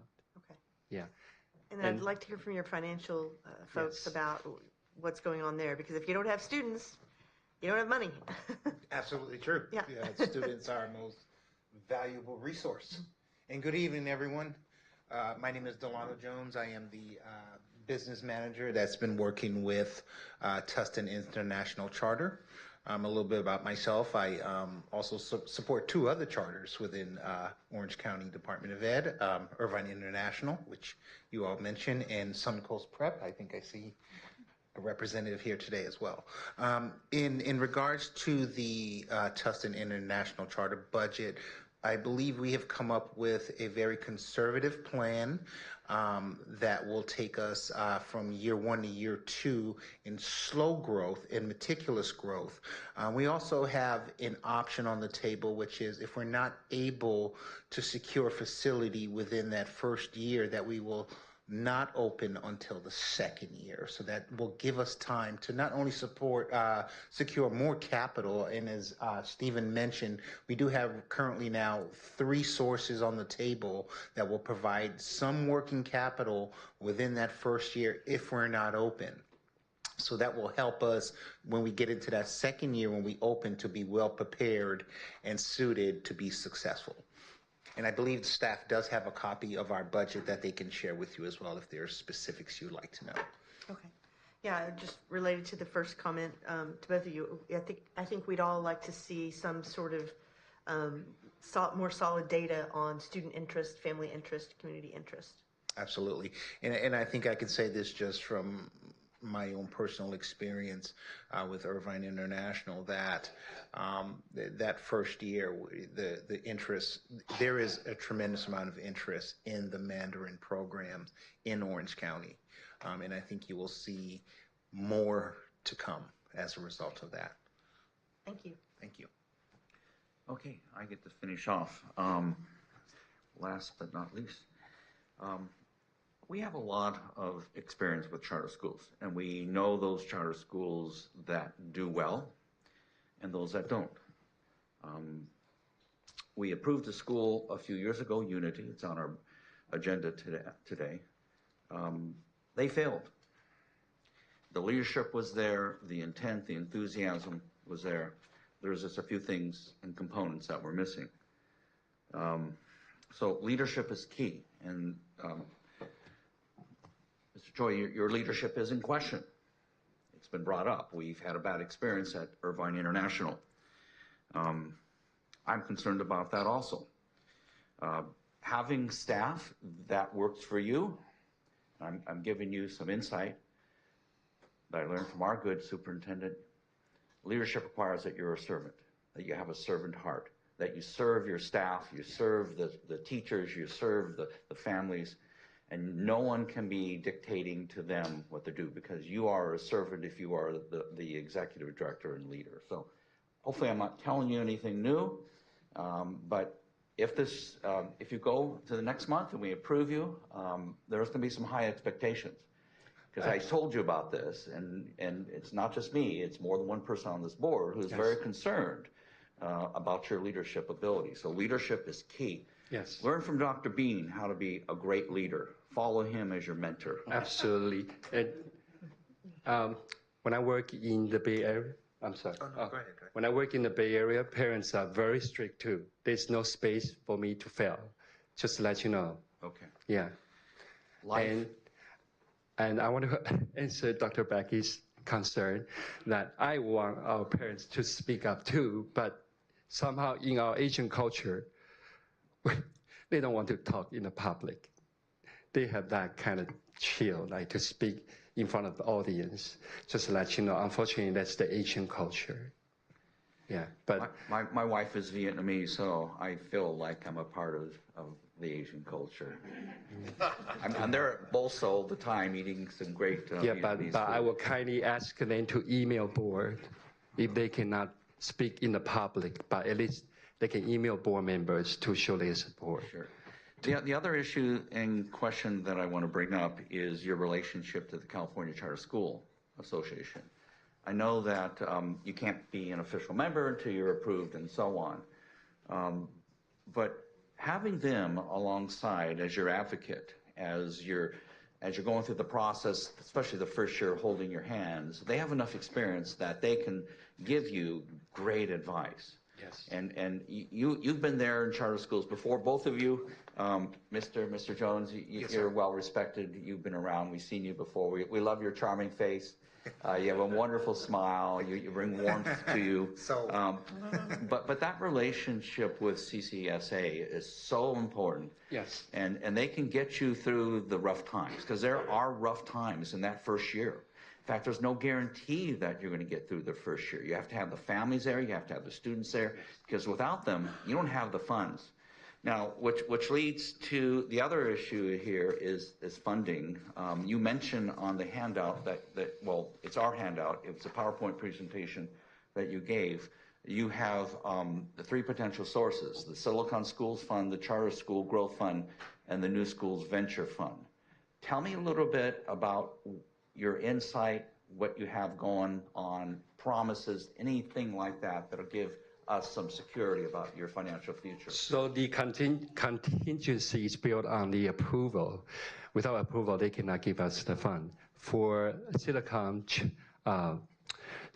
Schools Fund, we've been communicating even before I came here. The director sent the email of encouragement. He said, good luck. Once you got approved, and we will have around $100,000 and $200,000 for your first year. And then once you open a school, they will offer between $200,000 to $400,000 for your operation, because we do mention that we see it's really the time is constrained and limited. If we got approved in April and then have to go through that Prop 39, it's very unlikely to be able to open in in August 2025. So we are very likely to propose our first year as the planning year. That's what I share with the Silicon School Fund. And the other two, we make the second round, and again, the contingency is built upon the approval. And they will offer between $400,000 to $600,000. How much? $400,000 to $600,000 fund. That's the Silicon Schools Fund. No, that's for the second one, Charter School Growth Fund. Okay. And the third one is New Schools Fund, I think. Yeah. Okay.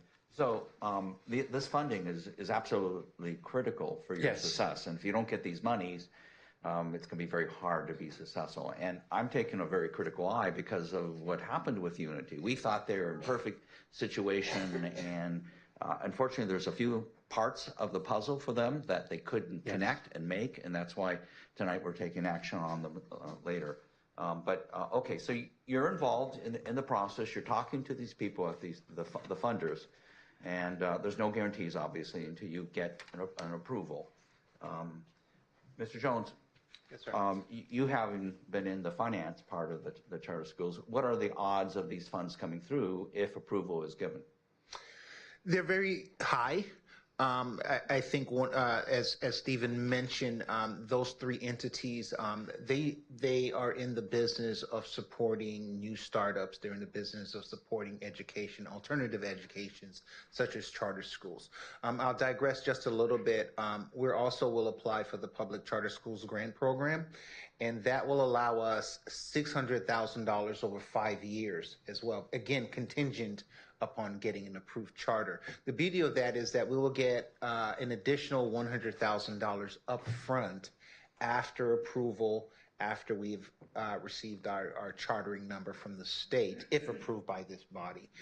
That will serve immediately as seed money for us to be able to secure facilities, for us to be able to hire some amount of staff, and to get the school off and running in the very early months without the school being actually open. So we do have that option as well. And you provided a budget for our staff Absolutely, for the first yes. year. We haven't seen that yet, but hopefully we'll see it. Yeah, it's all especially included next in month. the- We'll be there. in the So you're packet. going to go for Prop 39 funds. Yes. Through Lambert Elementary School, and I wasn't sure, is it closed or not? They don't have students there. I think they have so-called testing center running there. Okay. Like the site that Irvine International Academy, same situation. They claim they don't have school available, but later we prove that they don't have students there, so they have to make it available. Okay. And you're a TK through 5, is that right? Yes. Okay, so for your first year, how many grades levels will you Will be want to start? from TK to fourth grade, Fourth and grade. I believe we will be 228 students for our first year. 228 students. So is that for all four, or excuse me, all five levels? All four. Okay, you have 250 children that you're anticipating that will sign up and be there. Okay. Now, but is it 40 families that you have on the interest list right now that you mentioned? Who live in Tustin Unified School District. We identify which elementary school they attend. I see. And the rest of them are from other Outside of districts. Tustin. Yeah, Right. yes. Okay. Because 40 is not going to get you through the first year. No. You have But to get close to that 250 number. there was, like, before the petition was approved, parents feel comfortable giving out such confidential information. But once it's approved, I believe people know it's legit. And we will have parents sign It's a up. snowball effect. You just Yes. get bigger and bigger and stronger. Yes. And the process gets stronger for you. Yeah. Okay, so maybe the first year you won't have kids on campus. That first year, if we approve you, will start when? August of 25? Planning year. The planning year will be starting. 25, and then the year to open with the site will be August 2026. August 26. Yes. Okay, so that'll be a whole year. And by then you'll have all the financing through these three different sources all taken care of. A big thing for me, CCP influence.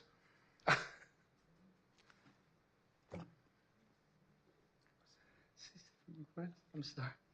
So we passed a resolution talking about the Chinese Communist Party Yes. trying to have an influence in the K through 12 level. This is by our former No, Congress. okay, I see. Yeah. You're human. So I was born in Taiwan. Okay, that's I was all I born in wanted to hear. Taiwan. No, I was not from mainland China. Nothing to do with the Communist Party. Okay. And we are the strong ally with America.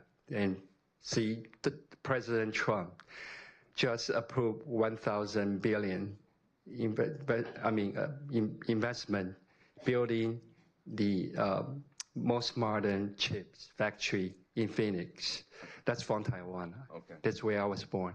Yeah, again, I know this could be controversial. I'm not one to shy Yes. away from those controversial issues. Yeah. I'm Thank you known for to be very clarifying that part. controversial. But any influence by China, we're going to take a really bad outlook on this. But it sounds like you're on the right side of this issue. Okay. Okay, that is basically my questions. I am done. Thank you. Any other questions from the board? Is there any reason why you don't have the CCSA membership now? Because we're not approved, they can't. Oh, they can't. Yeah, they can't.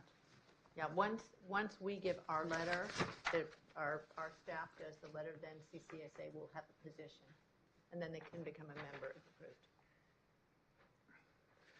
approved. Okay. Barring no more questions, Araceli, do you want to close this off?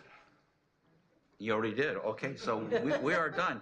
So thank you, Mr. Jones. Thank you, Mr. Choi. Thank you, board. Coming Thank you by. so much. Thank you, Jason, for your comments earlier. Thank you very much, and we everyone. appreciate Josie Thank who you, Superintendent. gave her comments. Thank you for coming up. We're moving on to item number 9, and I'm going to call Araceli back to the podium. This is regarding the Magnolia Science Academy material revision. Thank you.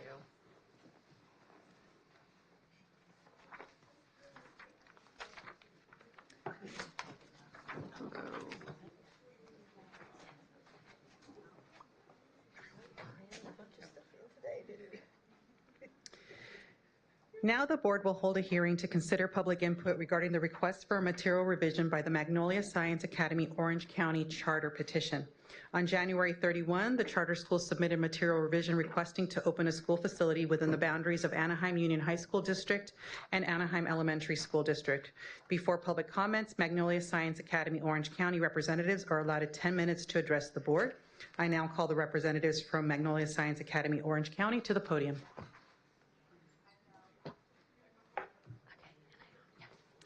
All right. Good evening, distinguished board members, President Williams, Mr. Valdez, Mr. Shaw, Ms. Sparky, Dr. Sparks, and Dr. Bean. I am Dr. Maria Rao, founding MSA OC principal, and our mission and vision have not faltered. We provide a safe and nurturing community, high-quality STEAM education, all the while transforming traditional ideas with creative thinking, effective communication, and the rigor of science. Next slide. Since you last approved our countywide petition in April, I wanted to provide an update regarding our facilities search. We started the Prop 39 process with the Placentia Yorba Linda School District, and in under 6 short weeks, we had met and collected over 200 meaningfully interested signatures. We hosted events at the local community centers, attended festivals, libraries, and even walking in neighborhoods with a few special students spreading the good news of all things Magnolia. What we realized was that 20% were from families living in Anaheim. This helped align for us where we need to be. We learned this area values and craves community. In fact, Anaheim and its community became rather spectacular as we walked in Canvas neighborhoods, hosted STEM activities, participated in the National School Choice Fair in Orange County. From this outpour of interest, we wanted to focus our energy central to families in the PYL area. And we would be opening 2 sites this coming fall in PYL and in Anaheim through this outpour of interest. And for this reason, I humbly ask for this material revision. Next slide. On the map, in particular, looking in the circle, is our area of interest. These demographics closely resemble our sister school in Santa Ana. For the charter schools in our targeted area, the demographics are 59% Hispanic, 19% Asian, 4% African American, 16% white, and 2% that identify as 2 or more races. This community has the largest number of elementary, middle, and high schools throughout and across all of the named sites. There are over 20 plus elementary schools, including 2 TK through 6th grade STEAM programs, Palm Lane Global Academy and Vibrant Minds. Both of these STEAM charter programs only serve elementary grades, and there is no opportunity in this targeted community for secondary grades at the existing traditional middle and high schools for a STEAM-themed learning. In fact, there is no school with a TK through 12th grade vertical articulation and consistent model throughout, nor programs that offer the same model of support and interventions, family engagement, and personalization for students and families in the Anaheim community that will be received with MSA OC. Next slide.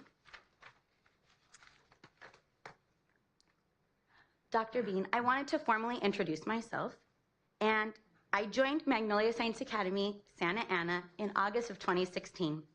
As a founding elementary teacher, I never imagined how impactful and extraordinary a TK through 12th grade school setting would be. We have mastered to elevate rigor with high quality instruction.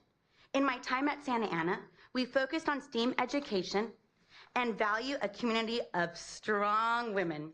In fact, fellow Magnolia Mamas and I were named Woman of the Year by Congressman Lou Carrera in the post-pandemic era of 2021. I learned the importance of food distribution and community schools through our partnership with the Power of One Foundation, along with ensuring local and high-quality meals for all of our students via a local food vendor. And I am forever grateful to the administration team and whole school as I earned my doctorate in 2023 from California State University, Fullerton. In 2024, I was featured as a top 5 leader in the Parenting OC magazine. And this could not have happened if it not for the commitment of excellence, connection, and innovation that Magnolia fosters and ensures as our educational model. It would be an honor and privilege to open a Magnolia Science Academy campus in Anaheim. Next slide. So, why Anaheim? You may say I have a small connection to this community. My journey in life and education begins in Anaheim. My parents instilled a passion for advocacy and empowering our youth and families. They dedicated over 45 years to the Legal Aid Society of Orange County, where my dad had an office in the downtown community center. And when not in the courtroom, I recall he spent many a lunchtime figure skating at the Disney ice rink. I am so proud and grateful to grow up in a city that values community like Anaheim.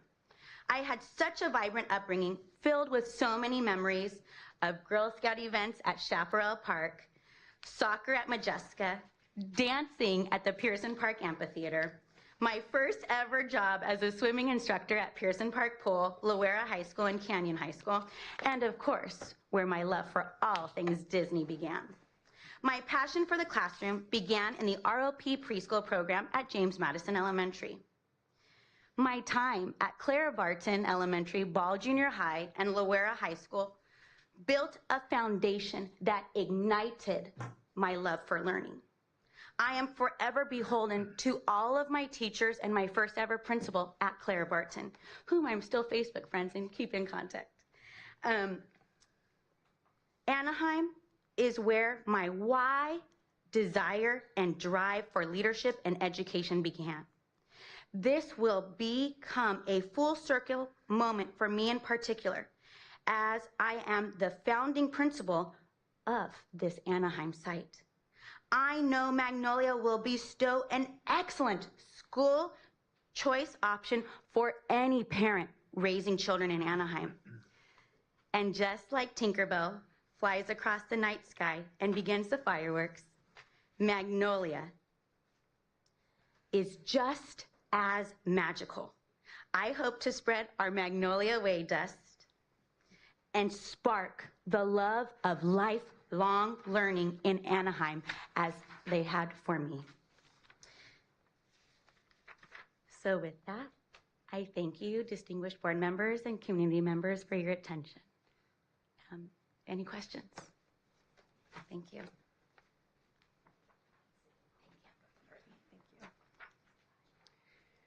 The hearing is now open for 15 minutes of public comments. Trustee Sparks, please call for the first speaker. Barkey. Trustee Barkey. Close enough. Earlier I was called Dr. Williams, so being called Dr. Sparks is a little bit closer. It's an improvement. Yeah, it's an improvement, definitely. Rylan Buffett, followed by Vanessa Gutierrez.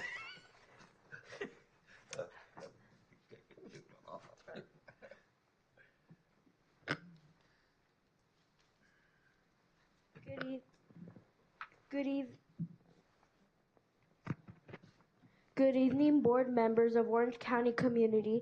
My name is Rylan Buffett. I am a fourth grader at Magnolia Science Academy, Santa Ana. I've been able to grow as a leader with Magnolia as the treasurer for the Elementary Student Council, founding drama club member, and I am also the mathematics of the 4th place national competition. I know other students in Anaheim would benefit from Magnolia just like me. Please consider our proposal. Thank you for your time. Thank you. That was amazing. Oh, this may be the youngest speaker we've ever had.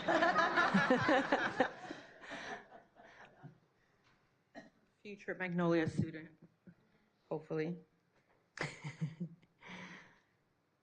Good evening. I'm Rylan's mom.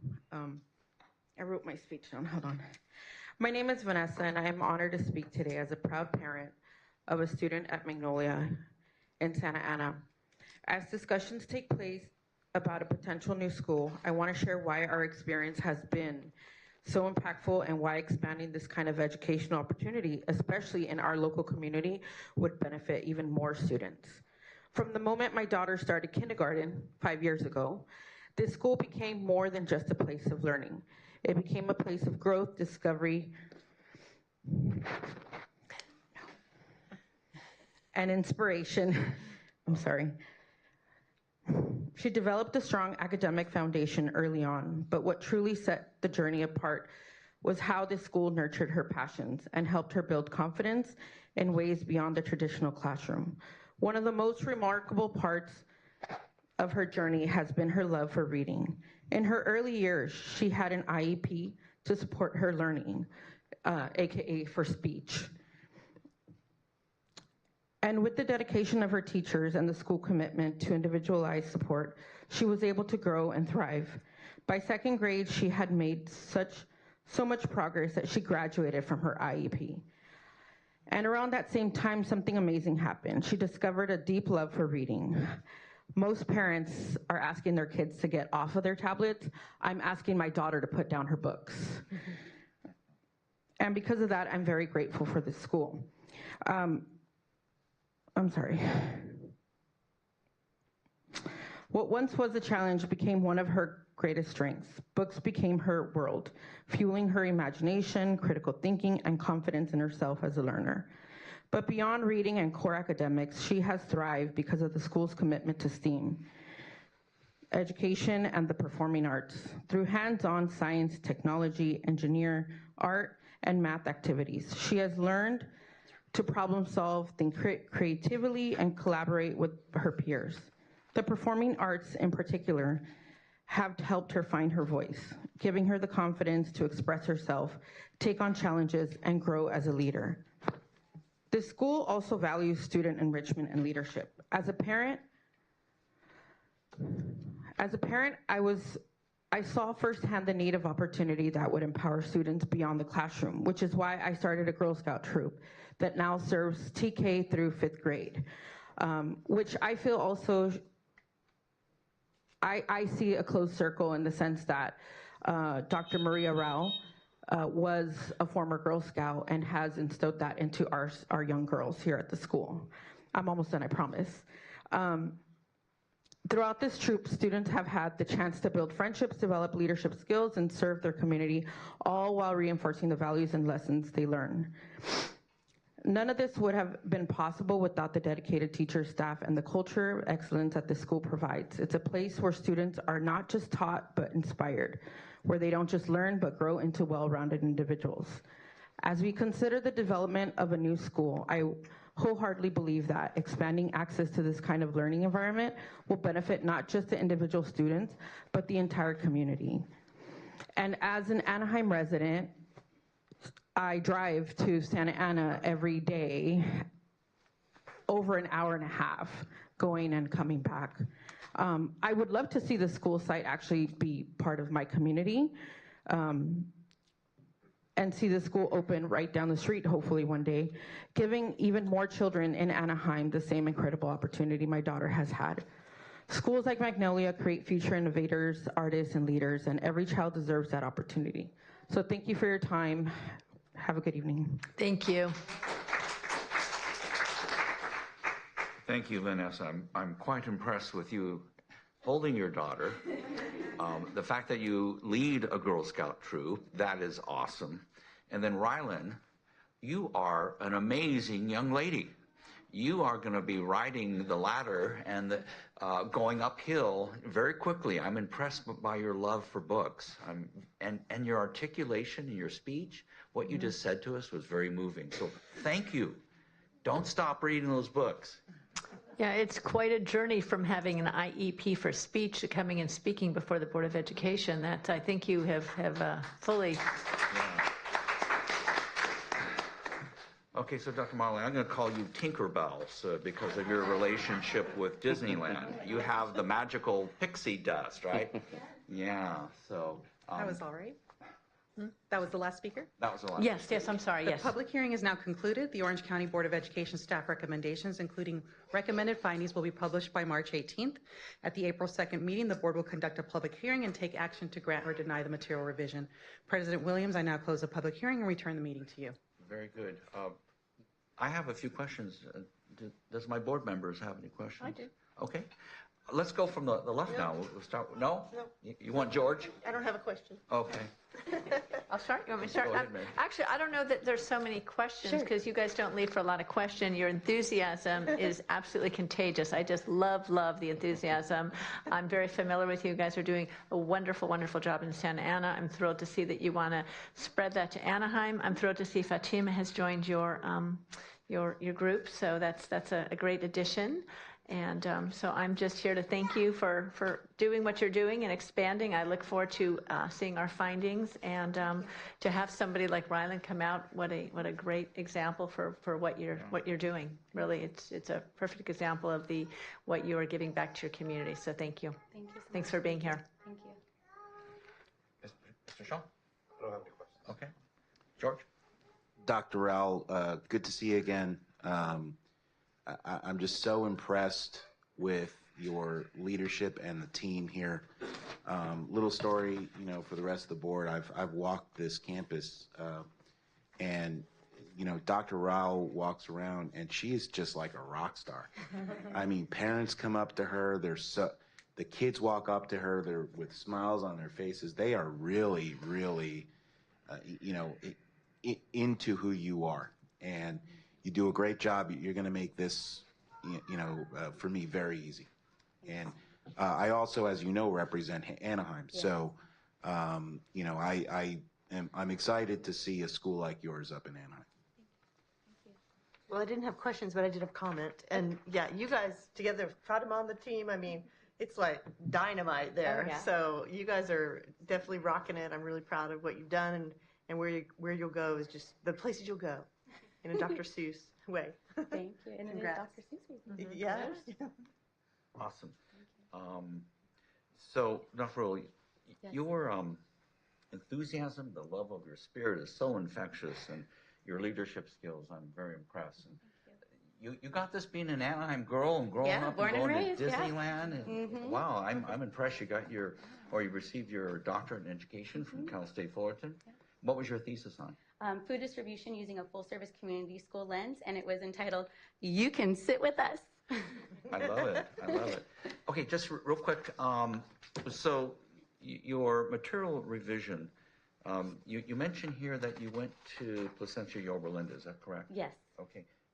But you don't plan to put your school there. So we will have 2 sites, or plan to have 2 sites with your permission, with your Okay. approval. And so we are in the Prop 39 process and waiting to hear April 1st of their next steps. Or Okay, so you went to Placentia Yorba Linda. Yes. For Prop 39. Yes, November 1st. Do they have an empty school or space there? That But I is- know they're tight. Yes. Yeah. Oh, yes. And now they're very much anti-charter. Yes. Wow. Yeah. That's an uphill battle. Yes, right.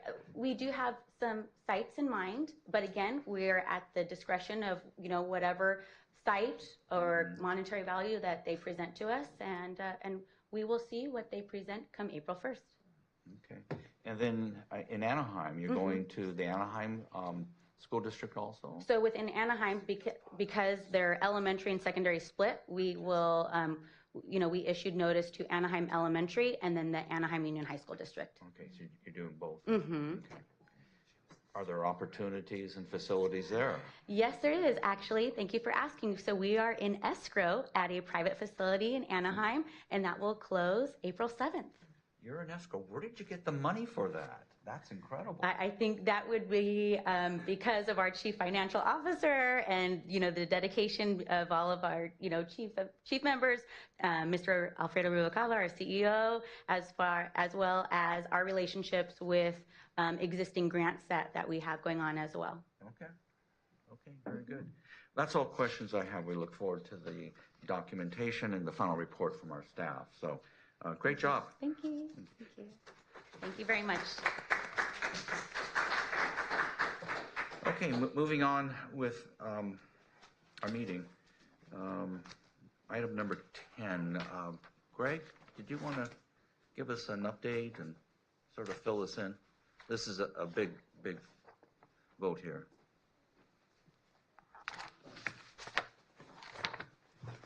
Thank you, Dr. Williams, Superintendent Bean. As you referenced earlier, Unity has been a saga.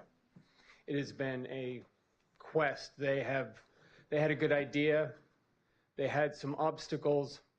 And after our staff provided them a lot of support, a lot of oversight, they recognized that the obstacles at this point were insurmountable. And they made the reasoned decision to voluntarily close their charter for the good of the students and for the good of the community. So what you have before you is an MOU, which is it's an active document because it not only shows Unity what to do, the I's to dot, the T's to cross for the closure process, but it also sets forth a legal relationship between the board and Unity to protect all parties from future litigation. So the Unity board signed this document.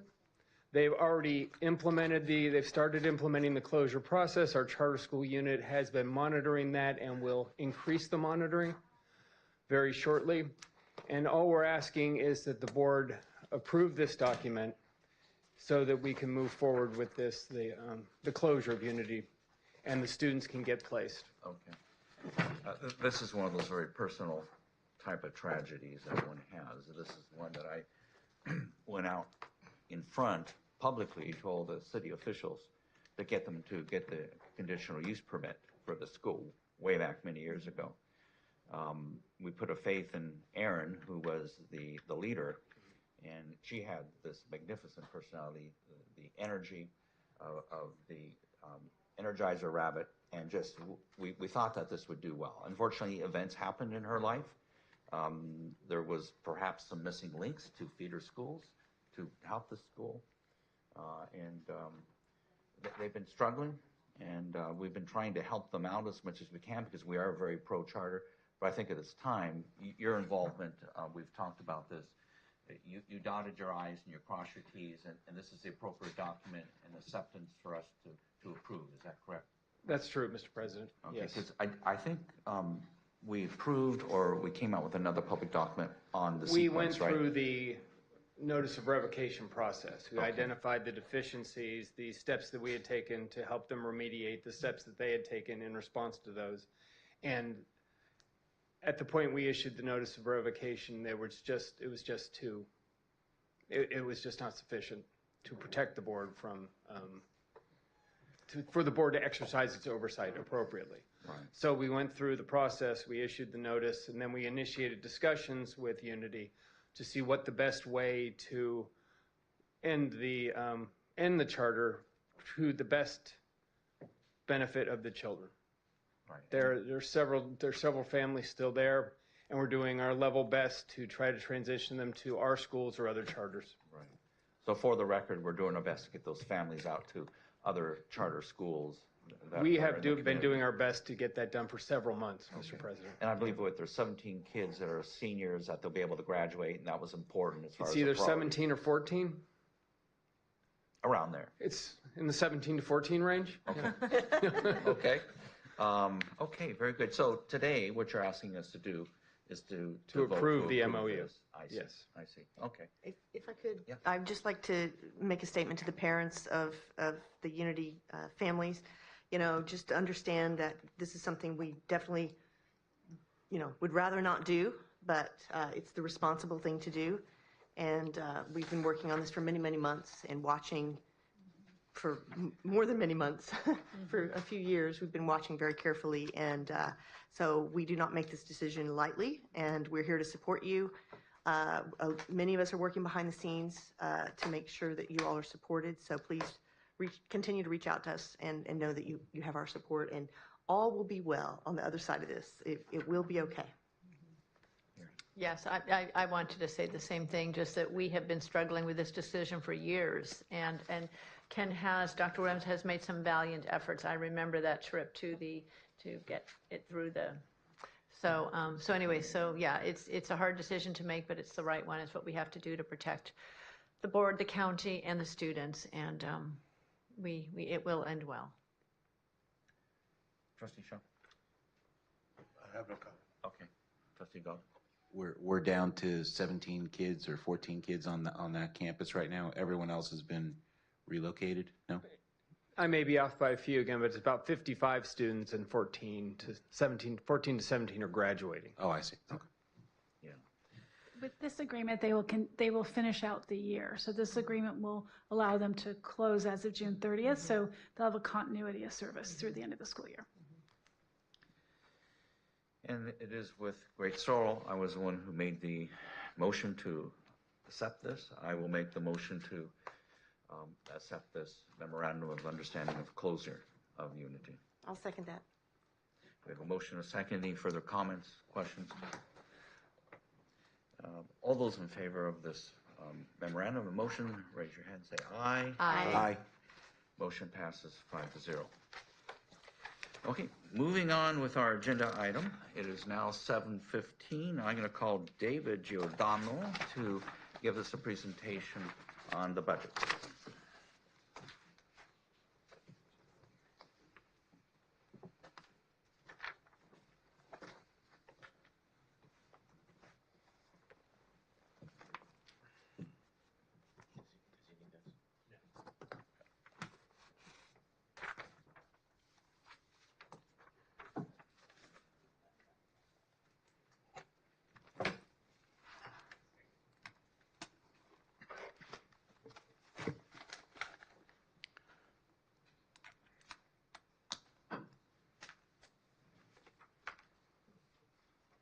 All right, well, thank you and good evening. President Williams, members of the board. Tonight we're going to give you an update on our 24-25 second interim financial report And so this report represents the second official revision to our department's adopted budget that the board approved back in June, and also incorporates all the key components of the governor's proposed budget for next fiscal year, 25-26. And the report contains our actual financial transactions through January 31st, and then of course it includes updated revenue and expenditure forecasts for the current year and the 2 subsequent years as well. And so here's a look at the agenda for tonight. First, we're going to review with you the governor's proposed budget for 25-26, followed by the changes that occurred since the first interim report was approved by the board back in early December. Tonight, we're also going to talk about some of the key budget challenges that we face moving forward, and then the next steps in the budgeting process. And so here's a glance at the governor's January proposal for next fiscal year. And we know the governor's proposal was released back on Friday, January 10th, and it represents the start of the budget cycle for next fiscal year. And so here's a review of some of the key highlights that are contained in the governor's January proposal. So first, the governor's estimating a state budget surplus of approximately $17 billion, as well as healthy reserve levels for 25-26. And this is largely due to an improved economic outlook, as well as strong tax collections in the current year. And the Department of Finance is now estimating roughly $17 billion more in state general fund revenues over the 3-year budget window. That's since the approval of the enacted budget for the current year, 24-25. It's important to note that the LAO's office is projecting revenues to come in lower than the DOF by about $10 billion over that same 3-year budget window. However, the LAO states that the Department of Finance's revenue projections are reasonable and find that the state budget is roughly balanced. As you may recall, it was only about a year ago that the state was facing the largest deficits in history at about $50 billion. And both the LAO and the Department of Finance are pointing to the value of the $28 billion in budget solutions that were built into the 24-25 budget for the upcoming year, 25-26. So here's a chart that highlights the changes in state revenue estimates that impact the Prop 98 guarantee. And so over that 3-year budget window, this is fiscal years 23-24 through 25-26, state revenues are up by approximately $17 billion as of the governor's January proposal when compared to the enacted budget. Again, it's important to note the LAO's revenue estimates are roughly $10 billion lower than the governor over that same 3-year budget window, which of course is going to pose risk to the state if those revenues don't materialize. And so this chart highlights the impact of the governor's revised revenue estimates on the Prop 98 guarantee for schools. Due to the improved revenue outlook, the Prop 98 guarantee has been revised up since first interim by $3.9 billion for the current fiscal year and $3.2 billion for fiscal year 25-26. And that's for a total increase of $7.1 billion over that 3-year budget window. And unfortunately, the governor's proposing another controversial maneuver. This is regarding the Prop 98 guarantee for the current year. And we're going to highlight that more in this next slide. And so this chart highlights the governor's proposed maneuver regarding the Prop 98 guarantee for the current year. And based on those improved tax collections, the guarantee has been revised up by $3.9 billion in 24-25. However, the governor's proposing to appropriate the guarantee at $117.6 billion instead of the currently calculated level of $119.2 billion, or $1.6 billion below the Prop 98 guarantee. And he's citing inherent risks in state revenue projections. The governor states that if the revenues materialize, the funds will be owed to Prop 98 as one-time money in the budget year 25-26. And so here's a look at the Prop 98 minimum guarantee next year. The governor estimates that the guarantee is up only modestly higher, or about $2.1 billion above the LAO's estimate for 25-26. You'll note that both the Department of Finance and the LAO's office estimate that the 25-26 guarantee will be lower than the current year, 24-25. And so here's a look at some of the risks that are built into the state budget that the LAO has identified in moving forward.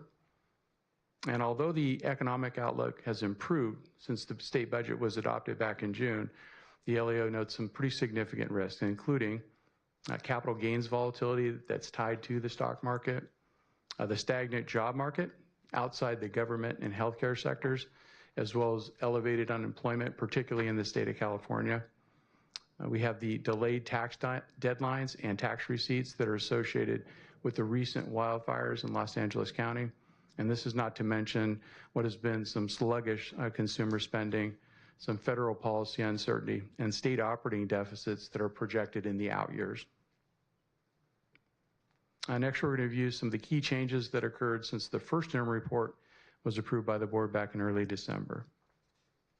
And so here's a look at some of those key changes since first interim.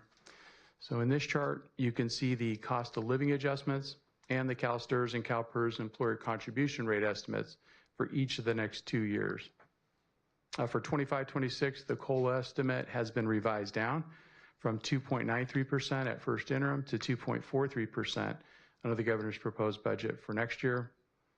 On the other hand, this is for 26-27, the COLA estimate's been revised up from 3.08 at first interim to 3.52% as of the second interim, and that's based on the latest estimates we received from school services. Regarding the CalPERS employer contribution rates for 25-26, the estimate's been revised down from 27.6 at first interim to 27.4% under the governor's proposed budget for next year. Additionally, for 26-27, the estimate's been revised down from 28% at first interim to 27.5% as of the second interim. And you'll note there are no changes currently proposed to the CalSTRS employer contribution rates. They're forecast to remain the same at 19.1% over the current and the 2 subsequent years. And so this slide just highlights the changes in our estimated average daily attendance. And this is since we last reported back in December. For fiscal year 24-25, you can see that our projected ADA has been revised down by 76 students.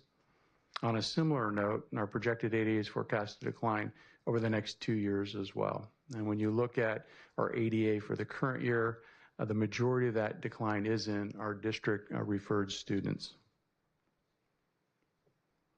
Next, we're going to talk about the purpose of the second interim report and then review some of the key budget assumptions that we used to build the report.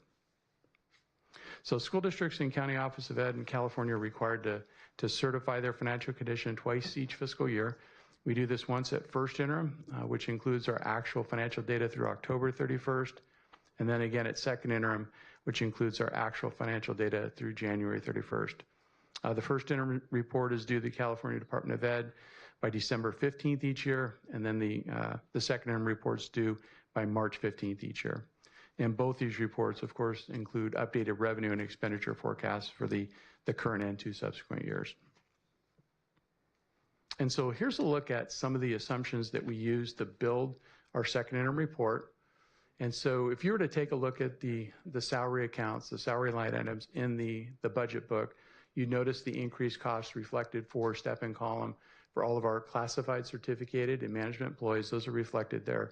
You'd also see the increased cost reflected for the negotiated settlements with both the bargaining groups. And if you drill down and take a look at the statutory line items, you'd see the increased cost reflected for CalSTRS and CalPERS pensions as well. The COLA for the current year set at 1.07%.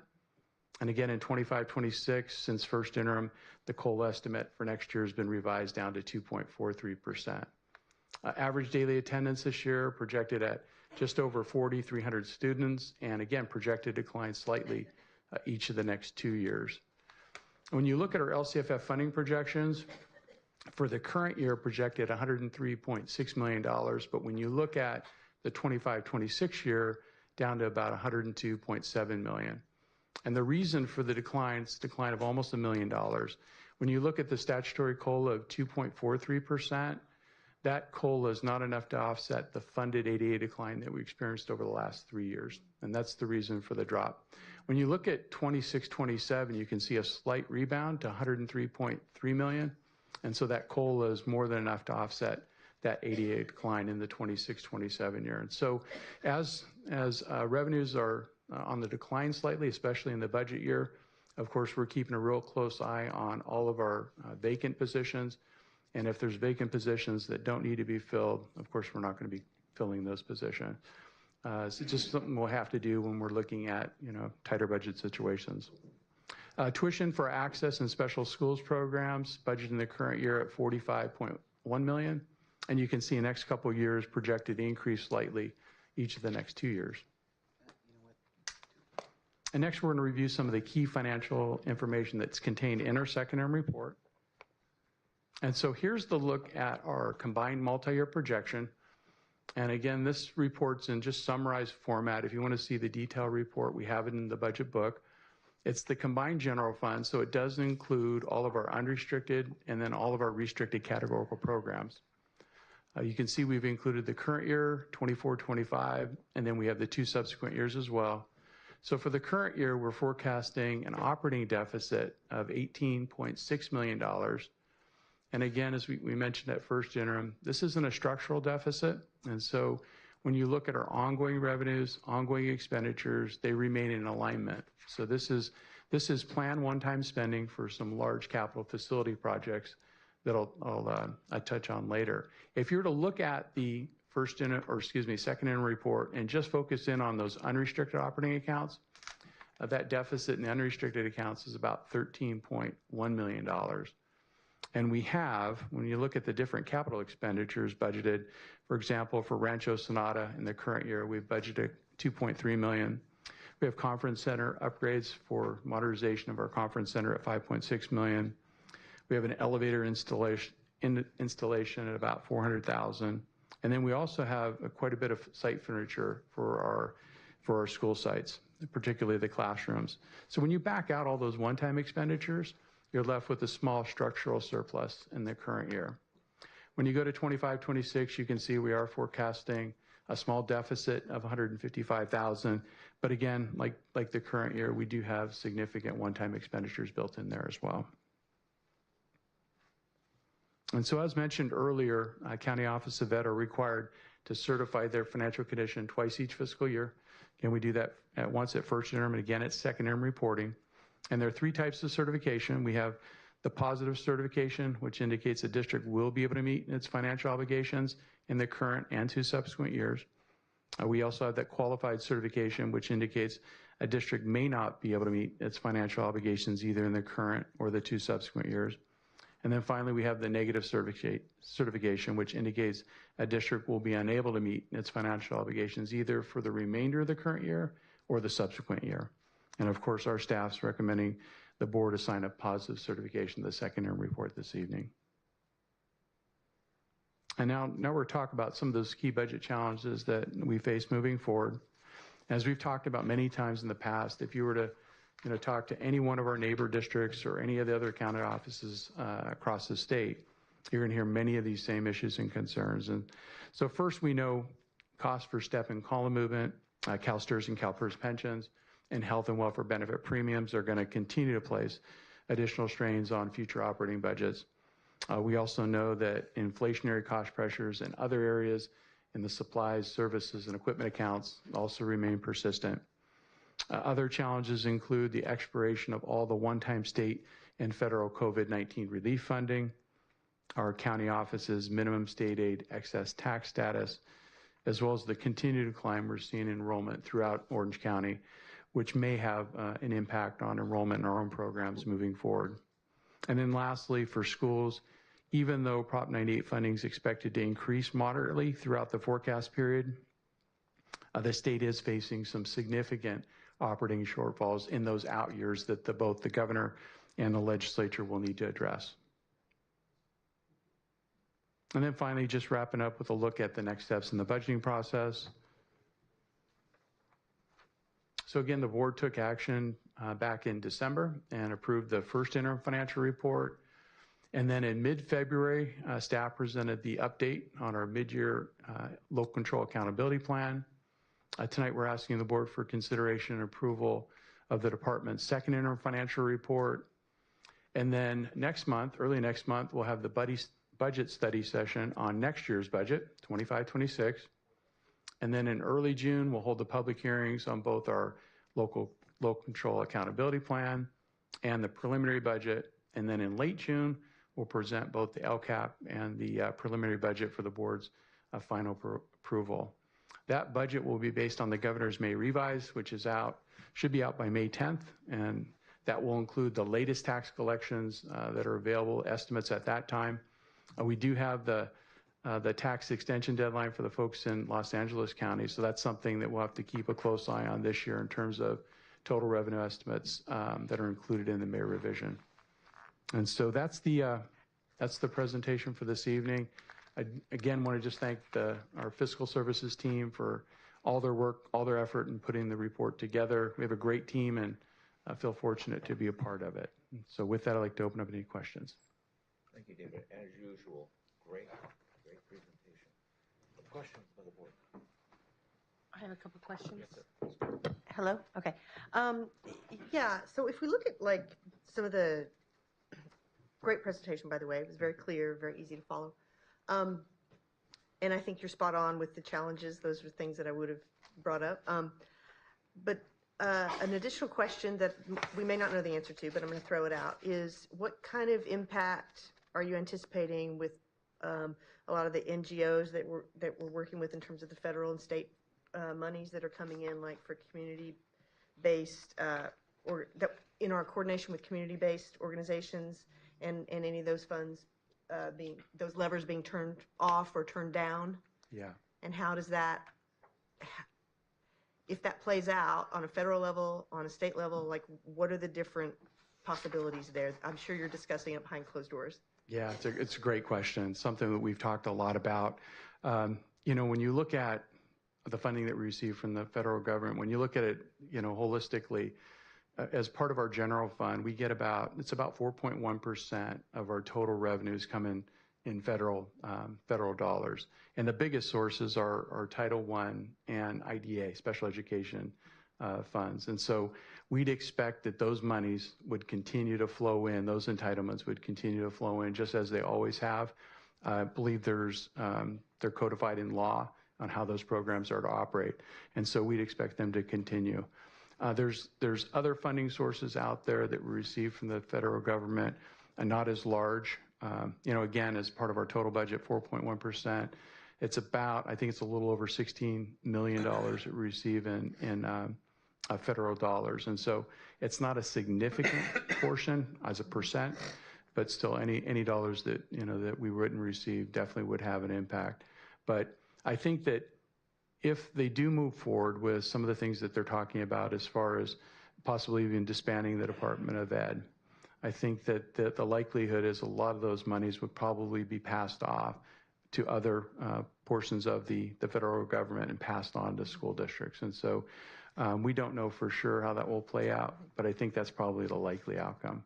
Okay. And just at first glance, as I'm looking, most of the monies, it looks like, in terms of those partnerships, are state-funded sources than federal, so it looks like it's not going to be anything that's insurmountable in terms of us being able to continue to operate the way we're operating. Yes, I would. Is that correct? I would absolutely say that. Okay. That's just to accurate. put the students and families at ease. Yes.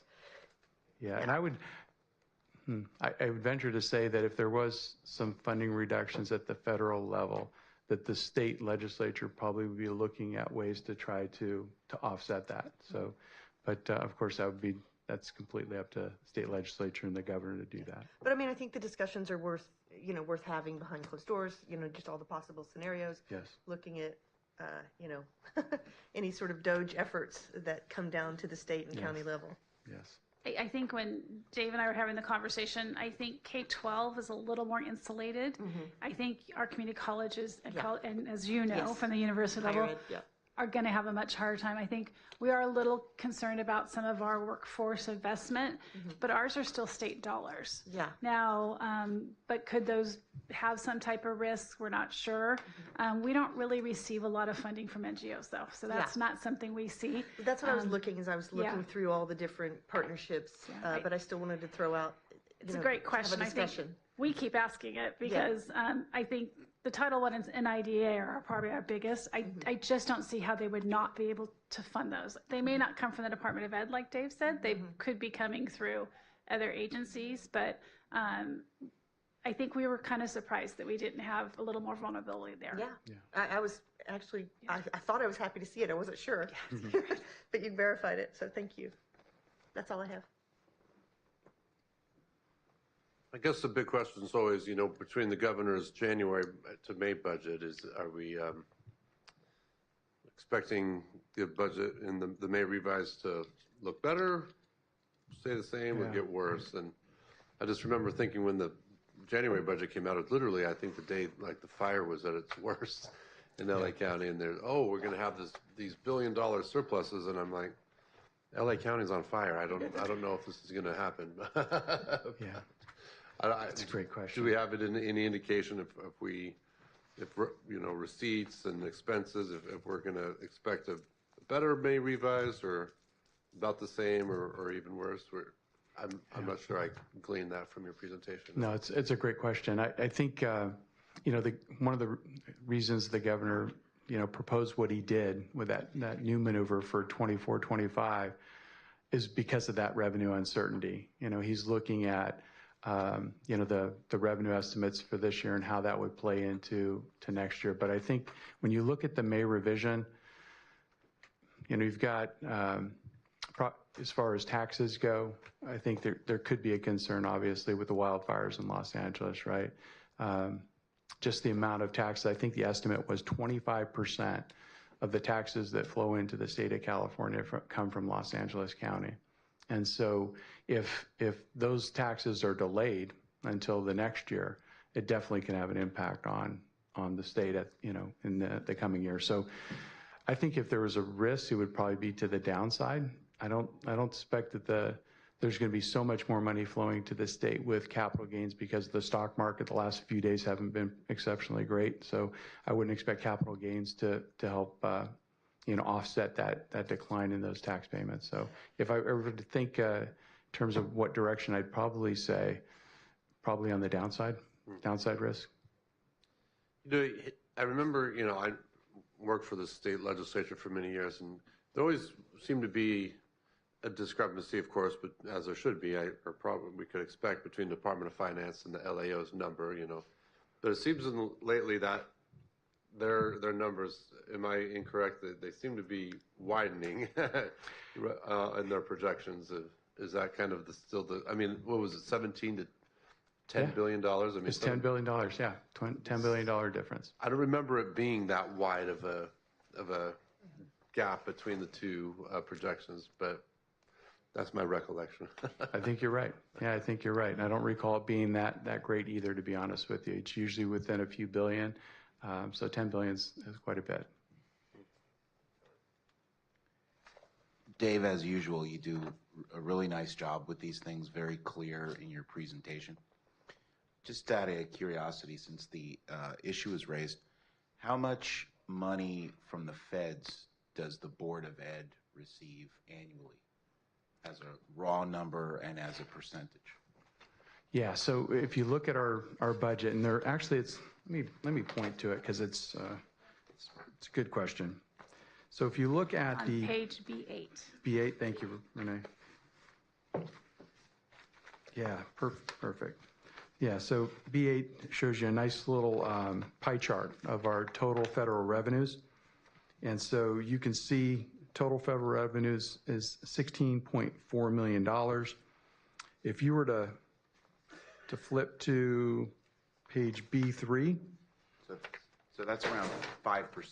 It's like 4, isn't it like 4%? 4.1. Yeah, about 4, I thought so. Yeah, so if you look at the total general fund revenues, it's on page 2 of the budget book. I'm sorry, B3. It's $384.1 million. So that $16.4 million, I think it's a little over 4% is what the percentage is. Yeah. We do receive some funds in Fund 12 for child care as well, some federal dollars that flow in for child care. But the bulk of the monies come in under our general fund. That's all for me.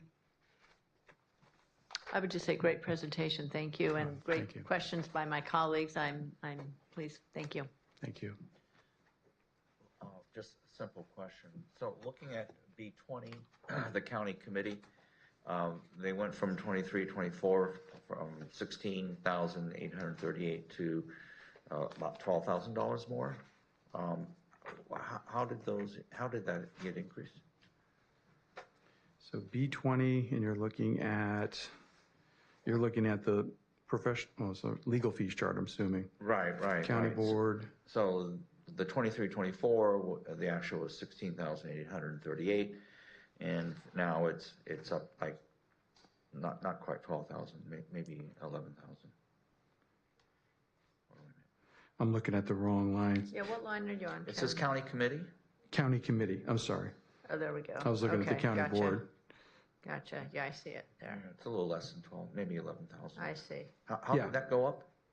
So these are just guesstimates. Thank you for giving me a moment here.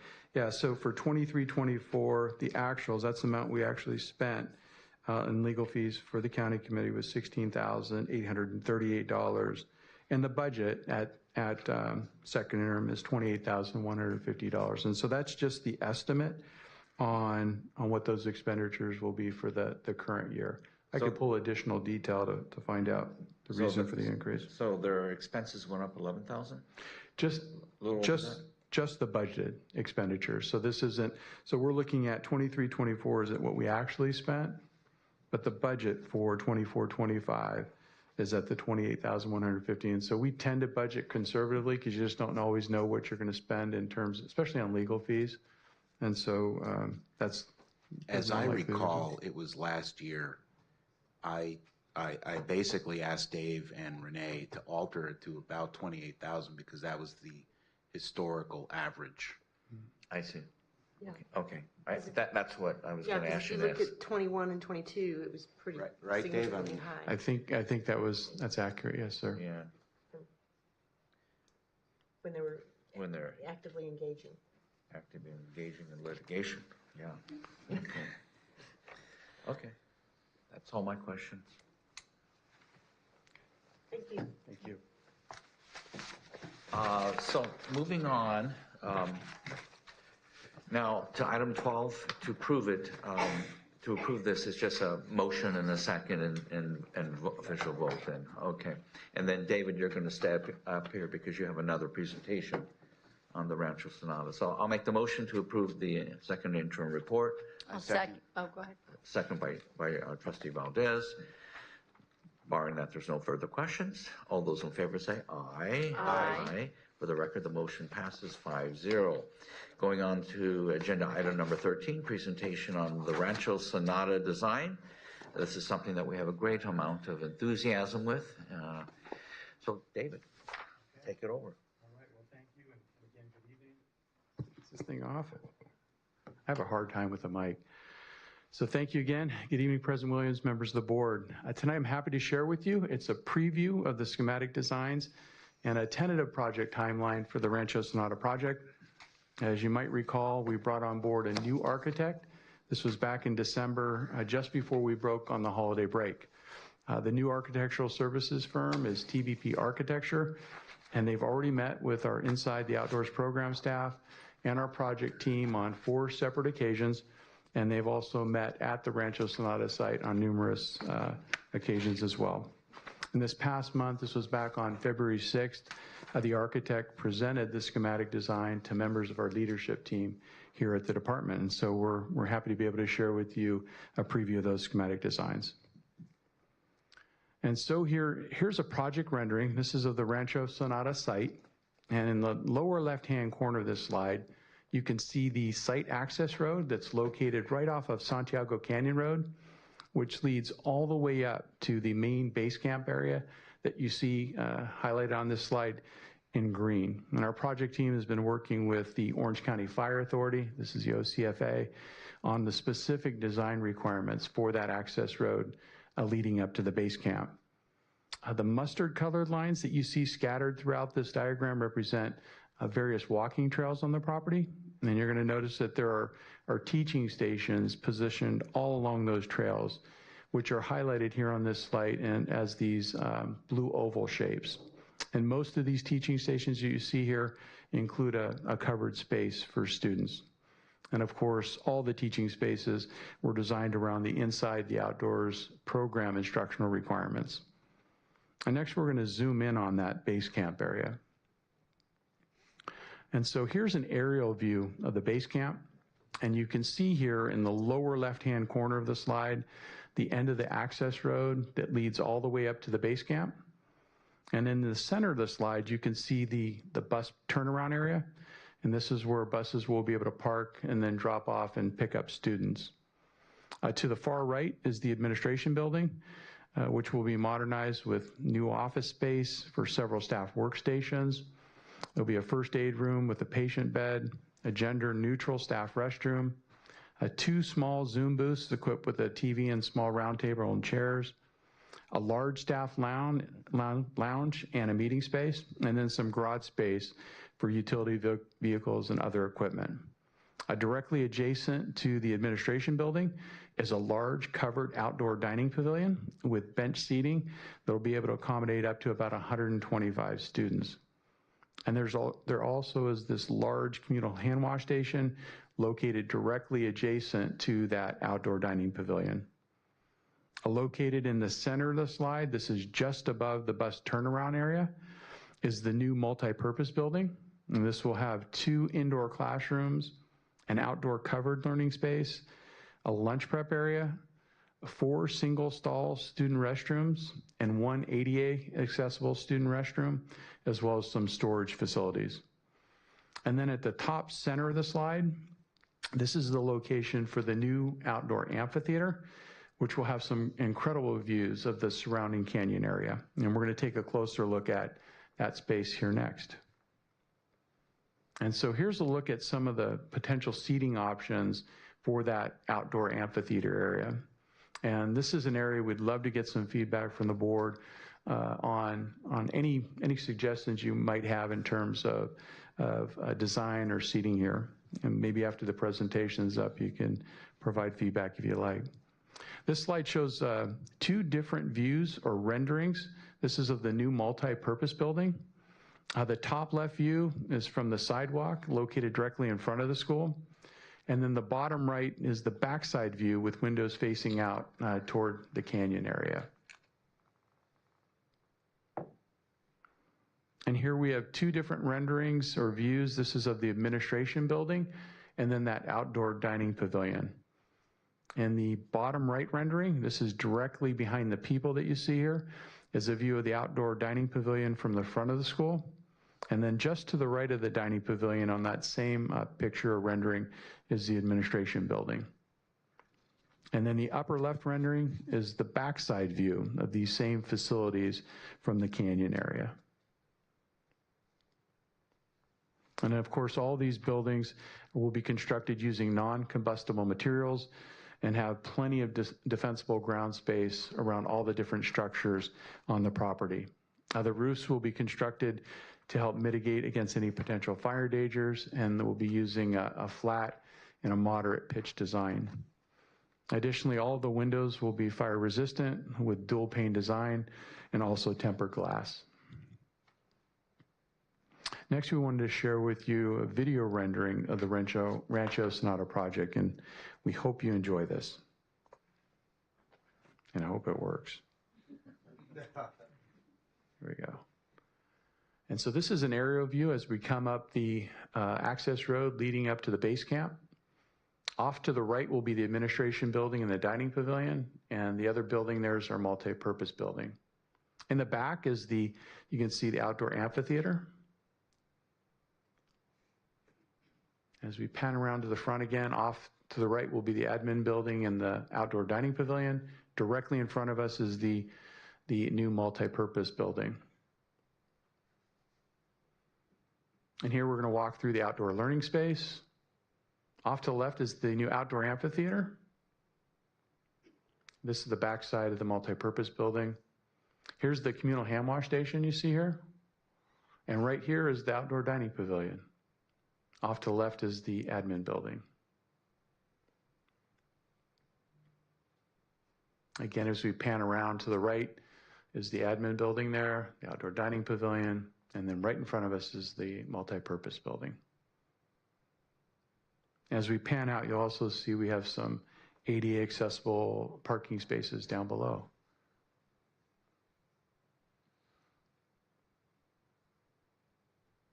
And lastly, here's a look at the tentative project timeline. The architect has completed the schematic designs already, and then plans to complete the design development and then the construction documents by June 30th. We expect the DSA will need about 4 months to review and approve the designs, and this is before we can move forward with the actual formal bid phase. And then if all goes according to plan, we should be able to begin construction in January of 2026. And since construction is expected to take between 15 and 18 months to complete, the project should be finished in early 2027. Right now, we're actually working with our project team and our project manager on trying to condense that schedule, but we wanted to share with you this evening more of a conservative schedule. Before we open up to any questions, tonight we have 2 items on the agenda for the board's consideration. First is resolution number 525, and this authorizes the process for pre-qualification of all the contractors that are interested in bidding on the Rancho Sonata project. And only those bidders that meet the established criteria will be authorized to bid on the project. A second is resolution number 625, and this authorizes approval of the lease-leaseback construction delivery method, including approval of the construction agreement templates, and then the proposed template for the request for proposals, otherwise known as an RFP. Additionally, all the required procedures that are used to evaluate the proposals are included in the documents as well. And of course, all these documents have been reviewed by legal counsel. They're actually prepared by legal counsel.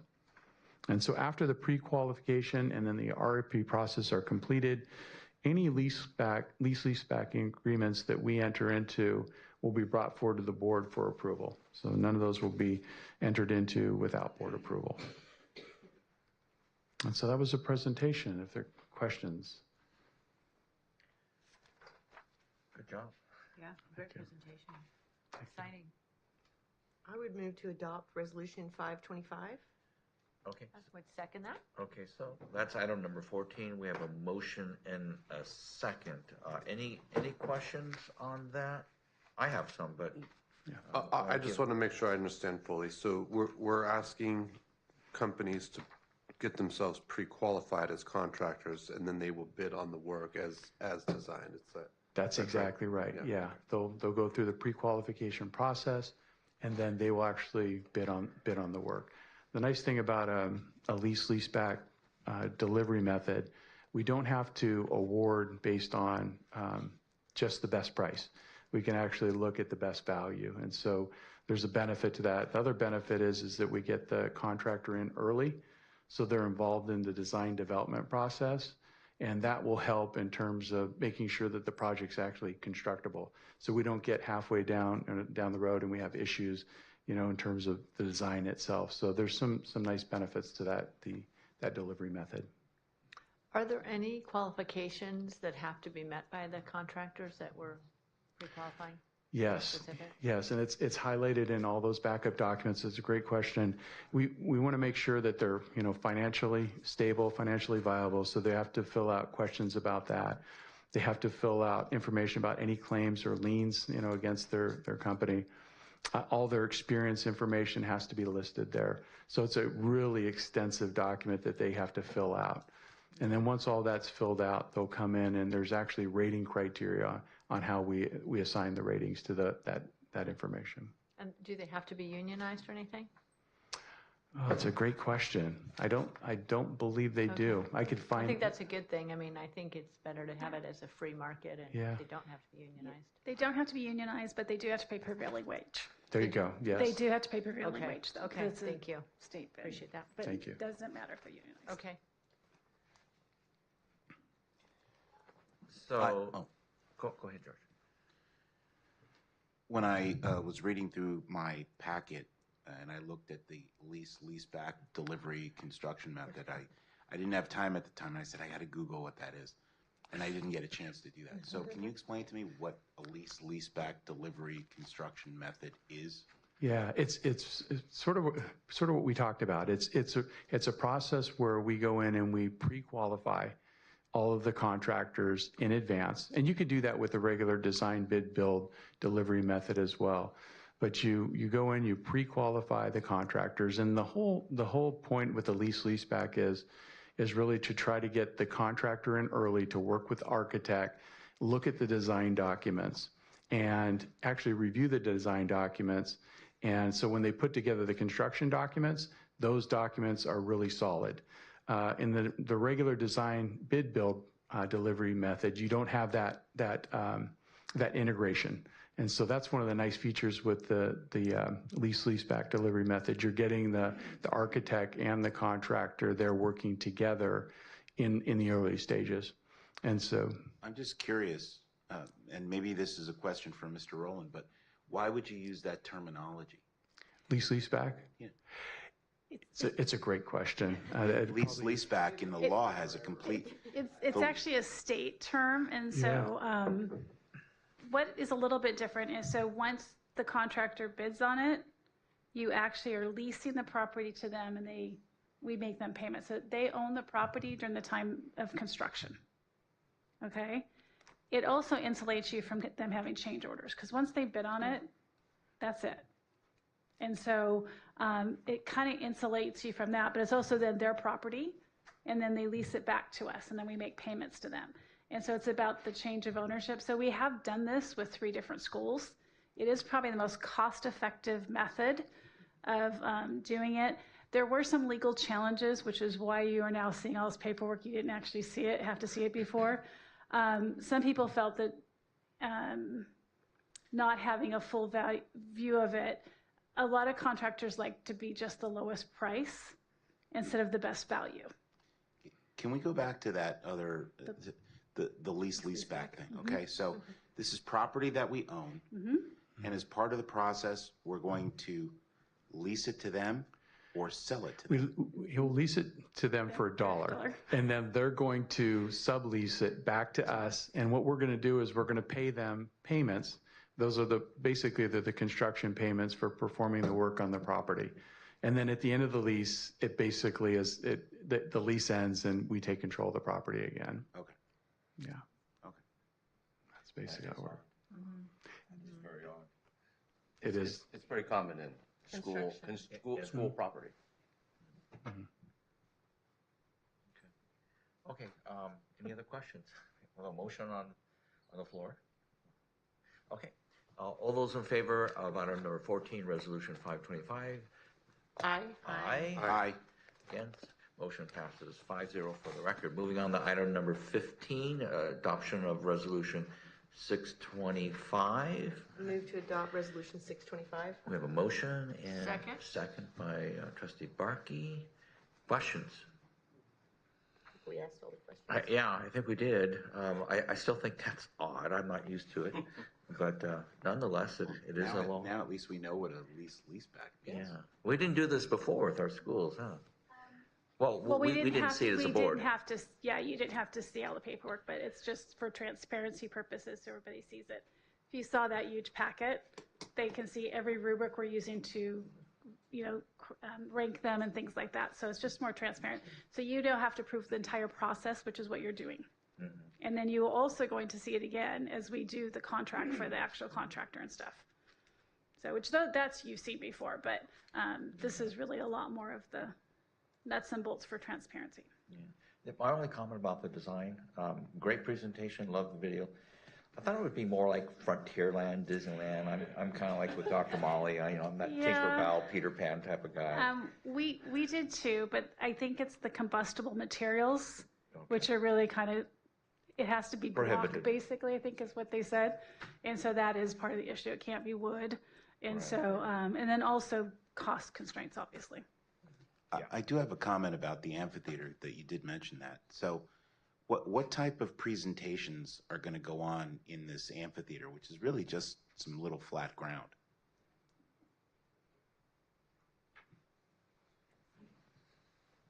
It's not a very deep stage. It looks like it can only hold like maybe a few people standing.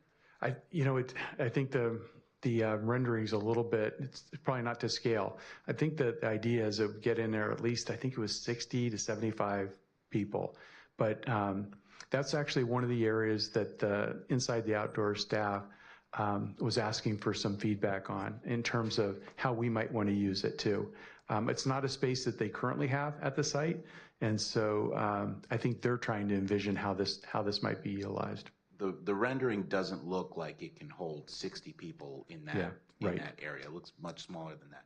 The only other comment I have, having just sat for 3 days on flat benches like that with no back, and hurting my back in the process, if you do outdoor seating that is a bench, I would put a back on the bench. Okay. As opposed to just a flat bench. I actually thought of the same thing, but we're old, George. Yeah. These are for kids, right? Yes. What is the average time period that a child would be sitting there without a break to get up? Probably not a lot, but we also, the amphitheater may be something we come back to, because if the costs are too high, that may be something we eliminate. We were also trying to look at, to Dr. Williams' thought about community events. And that would, because we don't really have a gathering place for groups except for the lunch shelter. And so that was kind of why we kept the amphitheater I in like there. it a lot. You could do little mini concerts. You could do like fire performances and Probably not fire. fundraisers. No fire. No, No fire. That was a joke. Yeah, in that area. I think it's really cool. I would put backers on the. I mean, it might be safer to have backers because kids wouldn't be jumping like from, Possibly. what kids do. So it might be a safety issue to add backers. So Dave can take note of that. Just a thought. Yeah. I like it. I hope we can keep it. Yeah. Okay. Barring no further, question, septic, water, electric, is it on a septic system there? Yes, it's on a septic system. Okay, is the septic wells already there in They place? have to all be replaced. They have to be all replaced, oh my God, Yeah. that's expensive. And water, is that city water? It's piped up, so I think they have a well, don't they? There is, I believe, a couple wells. There is a well on the property. There is a couple. Are they functional? Are they still flowing water? I don't think they're functional right now. And so, but we will have to get water up to the property. And so that'll be one of the things we were looking at was trying to start the access road sooner and then the utilities. So getting water connected up there as well. So we do have piped in water. And so, but that is one of the things that we're looking at. Yeah, so if we have a water well, we have to know if it's functional, if it's going to be able to feed some of the plants and that would save a lot of money long-term over 10, 20 Right, years. so they're looking at that. I know our biggest cost right now is we have to pipe the water up for the fire hydrant. Yep. Oh, boy, yeah, that's a big expense. Yeah. Wow. And an electric is probably what, Edison? I believe so. Yeah. So we have to do whatever the new requirements are for the state to bring electricity up there because that's part of the fire hazard. Yes. Yep. Okay. Wow, so this is a major undertaking to recreate this property because I know it's been there for quite some time and I have fond memories of, we have that old cabin up there and with that stone chimney and do you remember all that? I mean, it was very Disneyland-like. And so, yeah, okay, so, wow, that's a lot of work. That's a lot of work. Okay, we have a motion and a second on item number 15, which is adopting the resolution 625. Barring that, there's no more questions. All those in favor say aye. Aye. Motion passes 5-0 for the record. Moving on to board recommendations, agenda item 16. I'm going to look to my right to Trustee Valdez to lead us in this discussion since you put it on the agenda. So I think every one of us is aware of the numerous executive orders signed by President Trump. And I noticed just in my review of the news reports that some of them dealt with education. So I thought that it would be appropriate to have our legal counsel look at the executive orders and see, how they would impact us. We certainly don't want to lose, I see that it's, 4% of our budget, but I certainly don't want to lose that if we're doing something that, the Federal Department of Education in whatever form it's going to take doesn't like. So I just thought it was appropriate to have Greg look at what's out there and tell us, do we need to do anything? Thank you for the request, Trustee Valdez. Each board member you have in you've received a confidential attorney-client communication outlining what the executive orders say, a possible conflict with California law, and how it fits into our jurisdiction.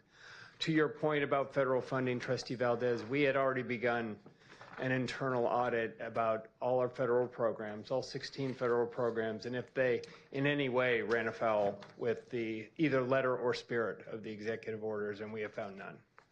So thank you to Mr. Giordano and his team. He proactively started that search before we even asked about that.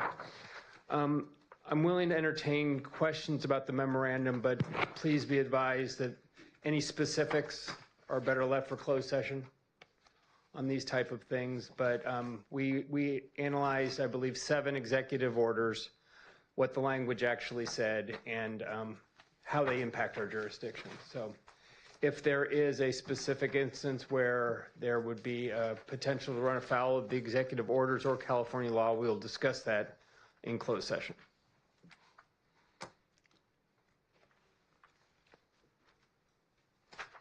Very good. I have no questions. Okay, good. You found nothing that contradicts these EOs. We actually started looking at some of the orders as soon as they came out. Okay. Dave and his staff, and we got together, and we found nothing. Okay. Thank you for your time in putting that together. Appreciate it. Okay. Anything else, Trustee Valdez? No. Okay. Very good. Moving on to item number 17, board discussion on the dissemination of the Ethnic Studies program. So I put this on the board agenda because we were told by the staff that, who looks like they're doing really just an excellent job in creating our new ethnic studies program. And I just wanted to be proactive with it and have just a board discussion about how we're going to disseminate it, how we're going to tell people that we have it. So I thought, are we going to write letters to, all the school districts? Are we going to write letters to every secretary of education in every state, countrywide? And if we are going to take that type of an aggressive approach, that's a lot of staff time. That's a lot of effort in putting all those letters together. But I think we should have some effort in telling people, hey, this is what we have, and it's yours for the taking if you want it. And so it was just, how are we going to disseminate our new? I think we just have Ian do a press release, and then we post it to our website and we push it out. And I think word of mouth. I know Greg and I and Tim were talking about it in DC last week. So I think a lot of word of mouth, and I think it'll get out there. If we have word of mouth in our own districts and just when we travel, whether it's DC or Sacramento, I think that's one way. And I think a press release. Ian does a great job. I don't know if he's here today. I don't see him, but he does a fantastic job. So I appreciate that. How about the county superintendent's organization statewide? Yeah, I can absolutely present to them at a future meeting. We have quarterly meetings. Sure. I look at this as a pretty important effort and creation of a program that will fit into the entire state. There's a lot of controversy out there regarding the ethnic study, and a lot of districts, from what I'm seeing, are really struggling with it, and they're having problems with it. And I think if we remain pretty much true to the concept of direct academic instruction and getting away from the politicization, I think that this would be well received and utilized by many other school districts. So I was kind of hoping to do a little bit more than just a press release, because I don't think everyone sees them. I mean, no, I think a letter should go out to each and every single school district, at least in Orange County, and then that's my thought at a minimum, is all the charter schools and all the school districts, at least in Orange County. Well, and I think Dr. Bean could also do that through the local superintendents, through our 28 superintendents as well, asking them to push it through their districts and schools. Dr. Bean, can I ask you to come up with a more formal plan that you could present to the board about going bigger and wider Sure.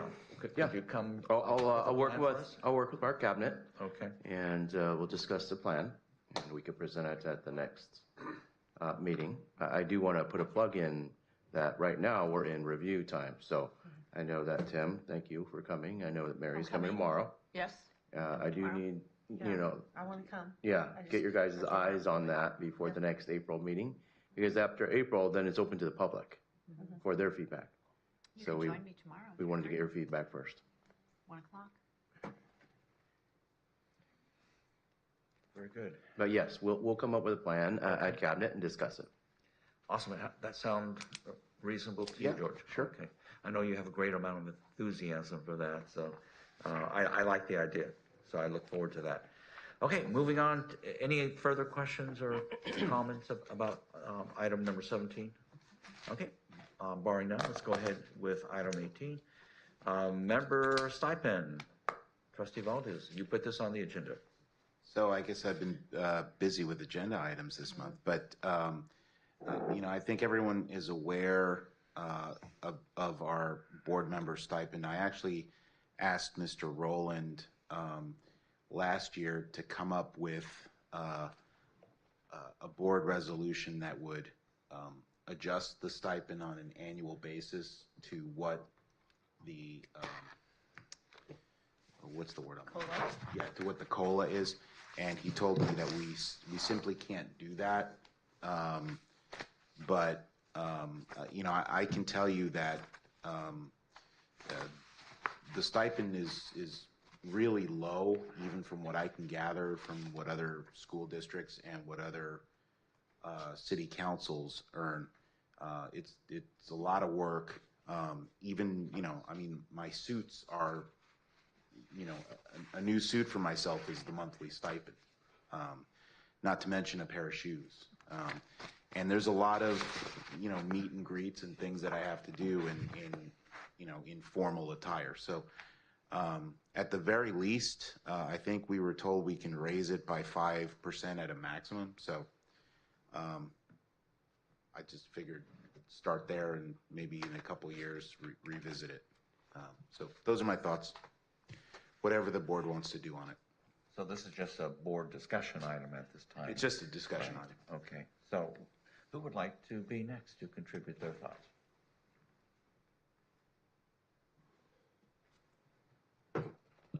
Well, the difference for me, having been on the city council, I was not able to participate in the city's health insurance plan back in my city council days, whereas that's an option here. So, when I first joined the board, I did sign up on the insurance, but I have since canceled that. So it is just a stipend, and yeah, it is pretty meager. There's no doubt about it. But I think, if I recall, it is capped out at the 5% a year, and that's just going to give us, just a few dollars. And to me, it's just not worth the hassle. So I appreciate the sentiment, but I would rather just leave it alone. I do this for the community, to be a public servant. I don't do it for the money, and so I have no comment. I'm fine with what it is. It may be small, but it doesn't bother me. I'm doing it because I want to do it, not for the money. And whether we get $562 a month or $592 a month, it's not going to change what I do. So I love what I do, and I'm happy for the stipend I receive. Lisa? Oh, this is definitely a labor of love. There is no doubt about that. A lot of sweat hours we put in, but yeah, I do this for the community. In my view, it's a form of community service and to help the kids and families of Orange County. I'll do the will of the board, but I'm just pleased to be able to be here and guiding educational decisions for our families. I am trying to remember, though, when was it adjusted last? Greg, do you recall? It's been during the Carter administration. it's been quite a while, right? Yeah, that's right. My thoughts are I'm not interested in increasing the stipend. As has been iterated, this is community service at its best. Okay, would you like to receive any more comments, thoughts? Okay, that's good. Good. Any other comments? Barring none, let's move on to item number 19, and this is a discussion. We bifurcated and gave the opportunity for Supervisor Wagner to be here to kind of give us a direct input with what's happening at the county now. We're going to have an expanded discussion on this, and we, because I do think we have public comments. Is We that have right? two, yes, Okay, we we have have two. public comments. So before we begin this, Dean, you're going to come up, right? So we're going to do the public comments first. So give us about, you get 6 minutes, so. I would love to invite former Tustin board member Francine Cinto up first, and following her would be David Carlson.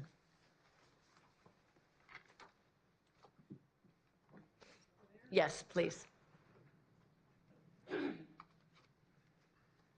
We feel much safer with our public comment back there. And we know you're a big threat, Francine. Okay. So you guys run a really nice meeting. I just want to say I thought it was going to be like really boring, but actually it's been really interesting. So kudos for that.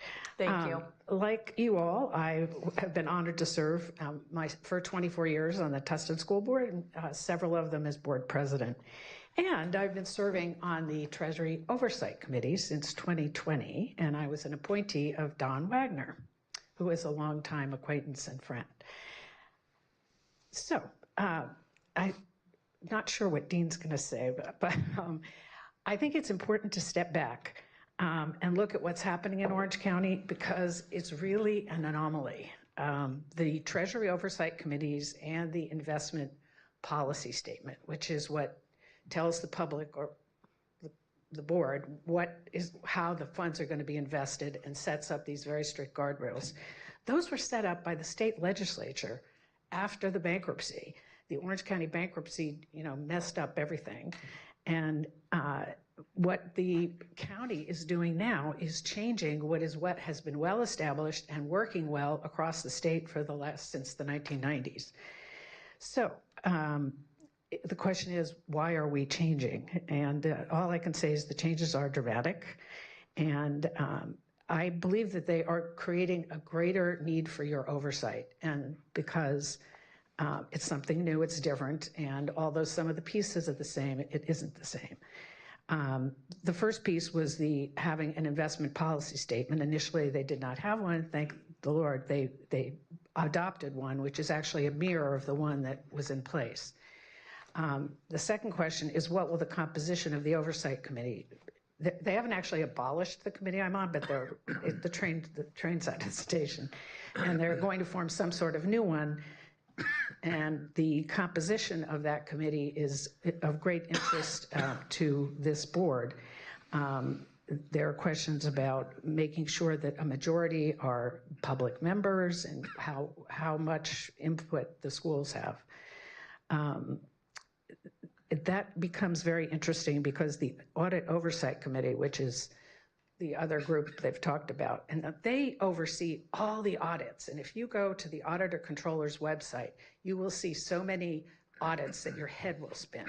And that's what they're overseeing. And it's a different function than investments.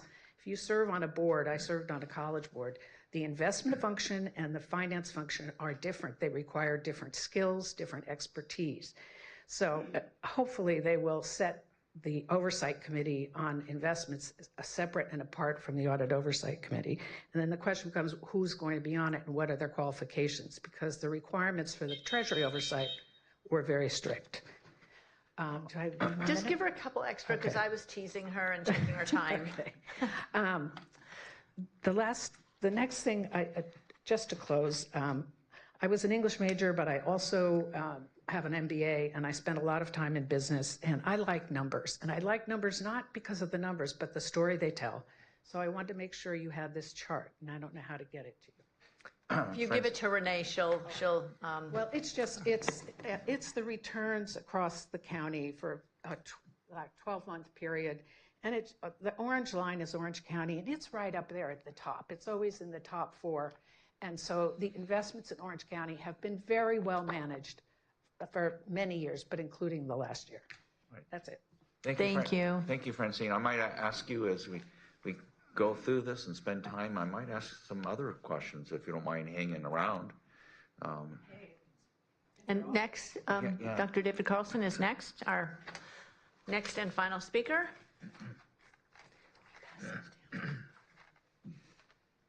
Boy, that's a lot of pressure to put me between you and nap time.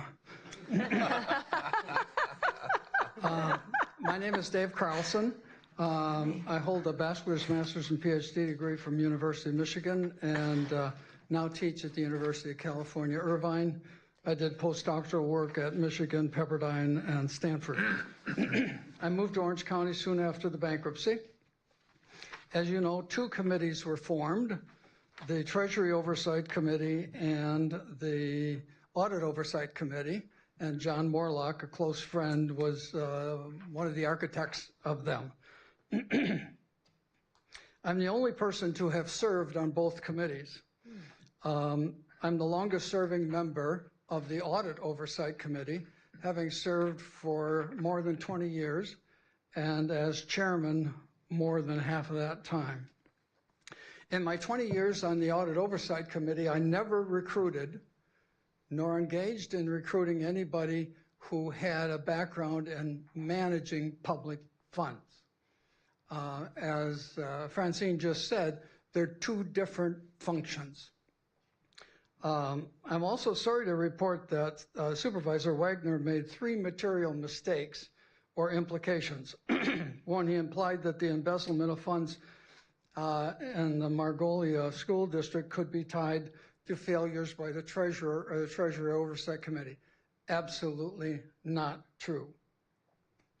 He also implied that this group now gets a new seat at the table.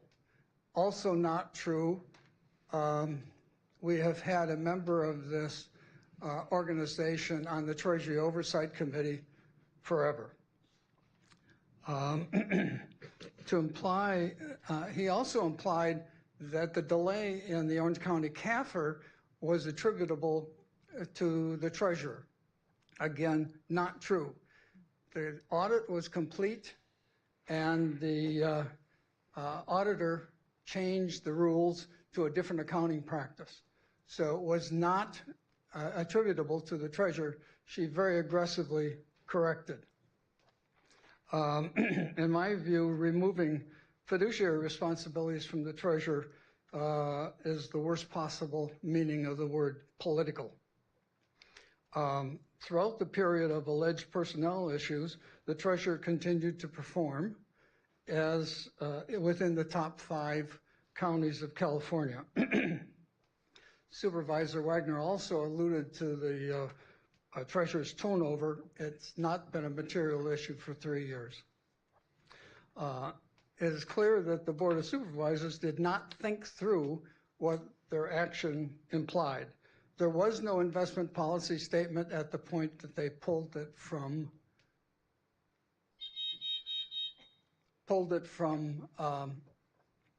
Sherry Friedenreich. In fact, it wasn't adopted until late February.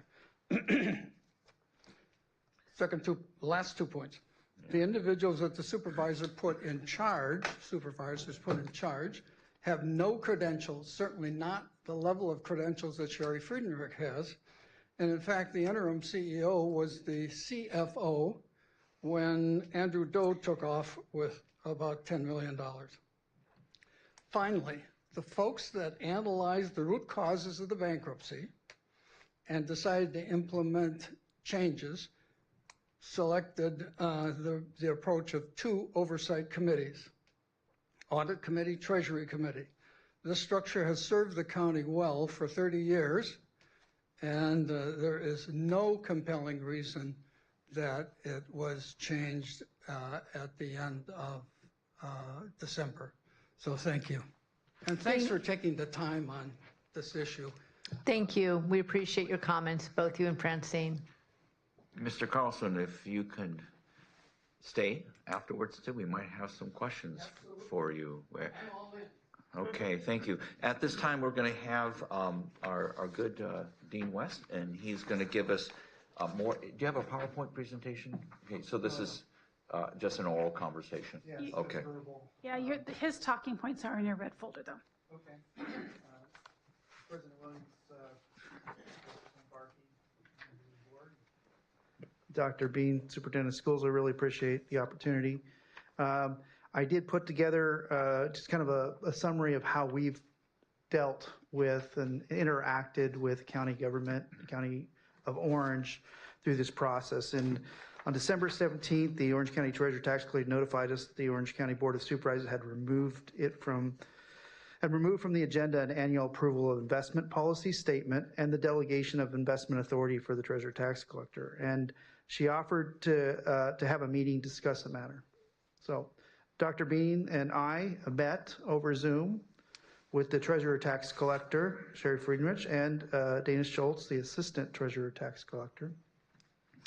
During the meeting, the Treasurer Tax Collector assured us that the school's funds remain secure and that operations would continue as normal, even if the county CEO assumed oversight or the Board of Supervisors of the investment management. So the staff in place remained unchanged despite the shift in oversight. Okay. In January, the Treasurer Tax Collector notified schools through email that she no longer was the fiduciary that had transferred to the board. Immediately, Dr. Bean emailed out to communicate with superintendents that, the funds remained safe, that there was no operational disruption. So he communicated to the superintendents and the community college chancellors. In January 29th, we had our Treasurer's Oversight Committee meeting. As stated, Dr. Bean, as Superintendent of Schools, has a statutory role on that committee. So does the Auditor Controller. So does the CEO of the county.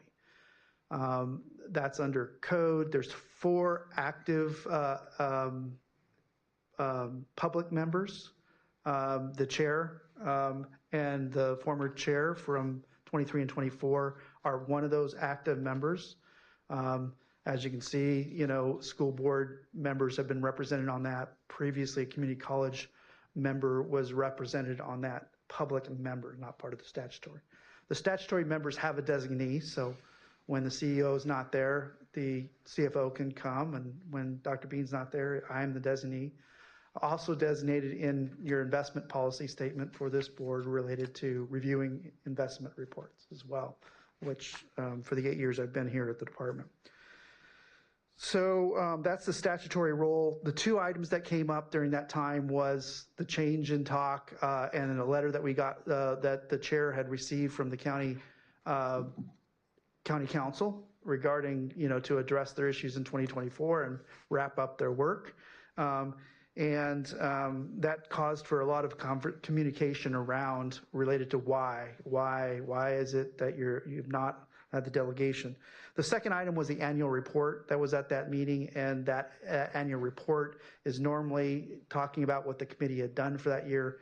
That had been expanded out to be more of a defense of the treasurer, and it went from 2 pages to 128 pages, and it was more of a documentation type of thing. The committee couldn't deal with that, and there was a subcommittee that was set up to establish, let's take a look at this at the next meeting. That happened in January. In February, it was noted during that time also that the investment policy statement wasn't in place. In February 11th, the Board of Supervisors approved the IPS, investment policy statement, that basically referenced the treasurer's pool to a treasury pool, and it replaced the Treasurer's Oversight Committee with any applicable oversight body. Obviously, they're struggling with what does that oversight look like. It eliminated the volunteer pool participants and withdrawal policies, which you'd heard Board Supervisor Wagner kind of stated that is a small part of the pool. So eliminating that would kind of eliminate some of the smaller participants. And then we got engagement. The county CEO, interim CEO, reached out to us and wanted to kind of give some historical context and kind of went through some items. At that time, we conveyed that the school oversight role that we have is very important for all of our schools, and the importance of the investments that we have there, representing half the pool, was important. The following week, they responded and let us know that the language that they're proposing to take to the Board of Supervisors was a voting member for County Superintendent Schools as on the new Investment Oversight Committee, which would be part and meet at the same time as the Audit Oversight Committee meeting, the Audit Oversight Committee, and it would basically be the Audit Oversight Committee plus the County Superintendent. And that's kind of how it's set up. Dr. Bean had emailed an update to the district superintendents and vice chancellors on February 13th. I at my regular meeting with the county chief business officials for all the school districts on February 19th, communicated with them, as well as a Zoom meeting with the community college vice chancellors of business the next day on the 20th. And they were all pretty agreeable to our posture and positioning related to engagement on the issue and understanding the issues. So while the changes are a significant shift in the investment over our site responsibilities, school funds remain secure and operations are expected to continue without interruption.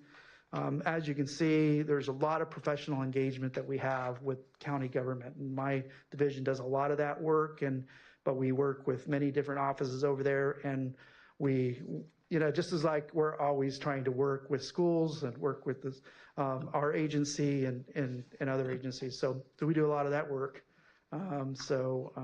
Trying to navigate all that piece.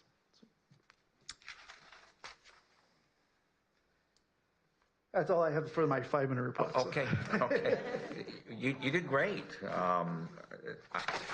Looking at this, it looks like this has been a process that's been going on for a few months now. So this is not new, unlike what we're seeing in the Orange County Register and the OC Weekly, where everything appears to be all of a sudden without any reason or background. So that's how, if you look at the origins of how it got on our agenda, was because of all of the Orange County Register and the OC Weekly, their articles and a couple conversations with other county people. And I think this is getting interesting.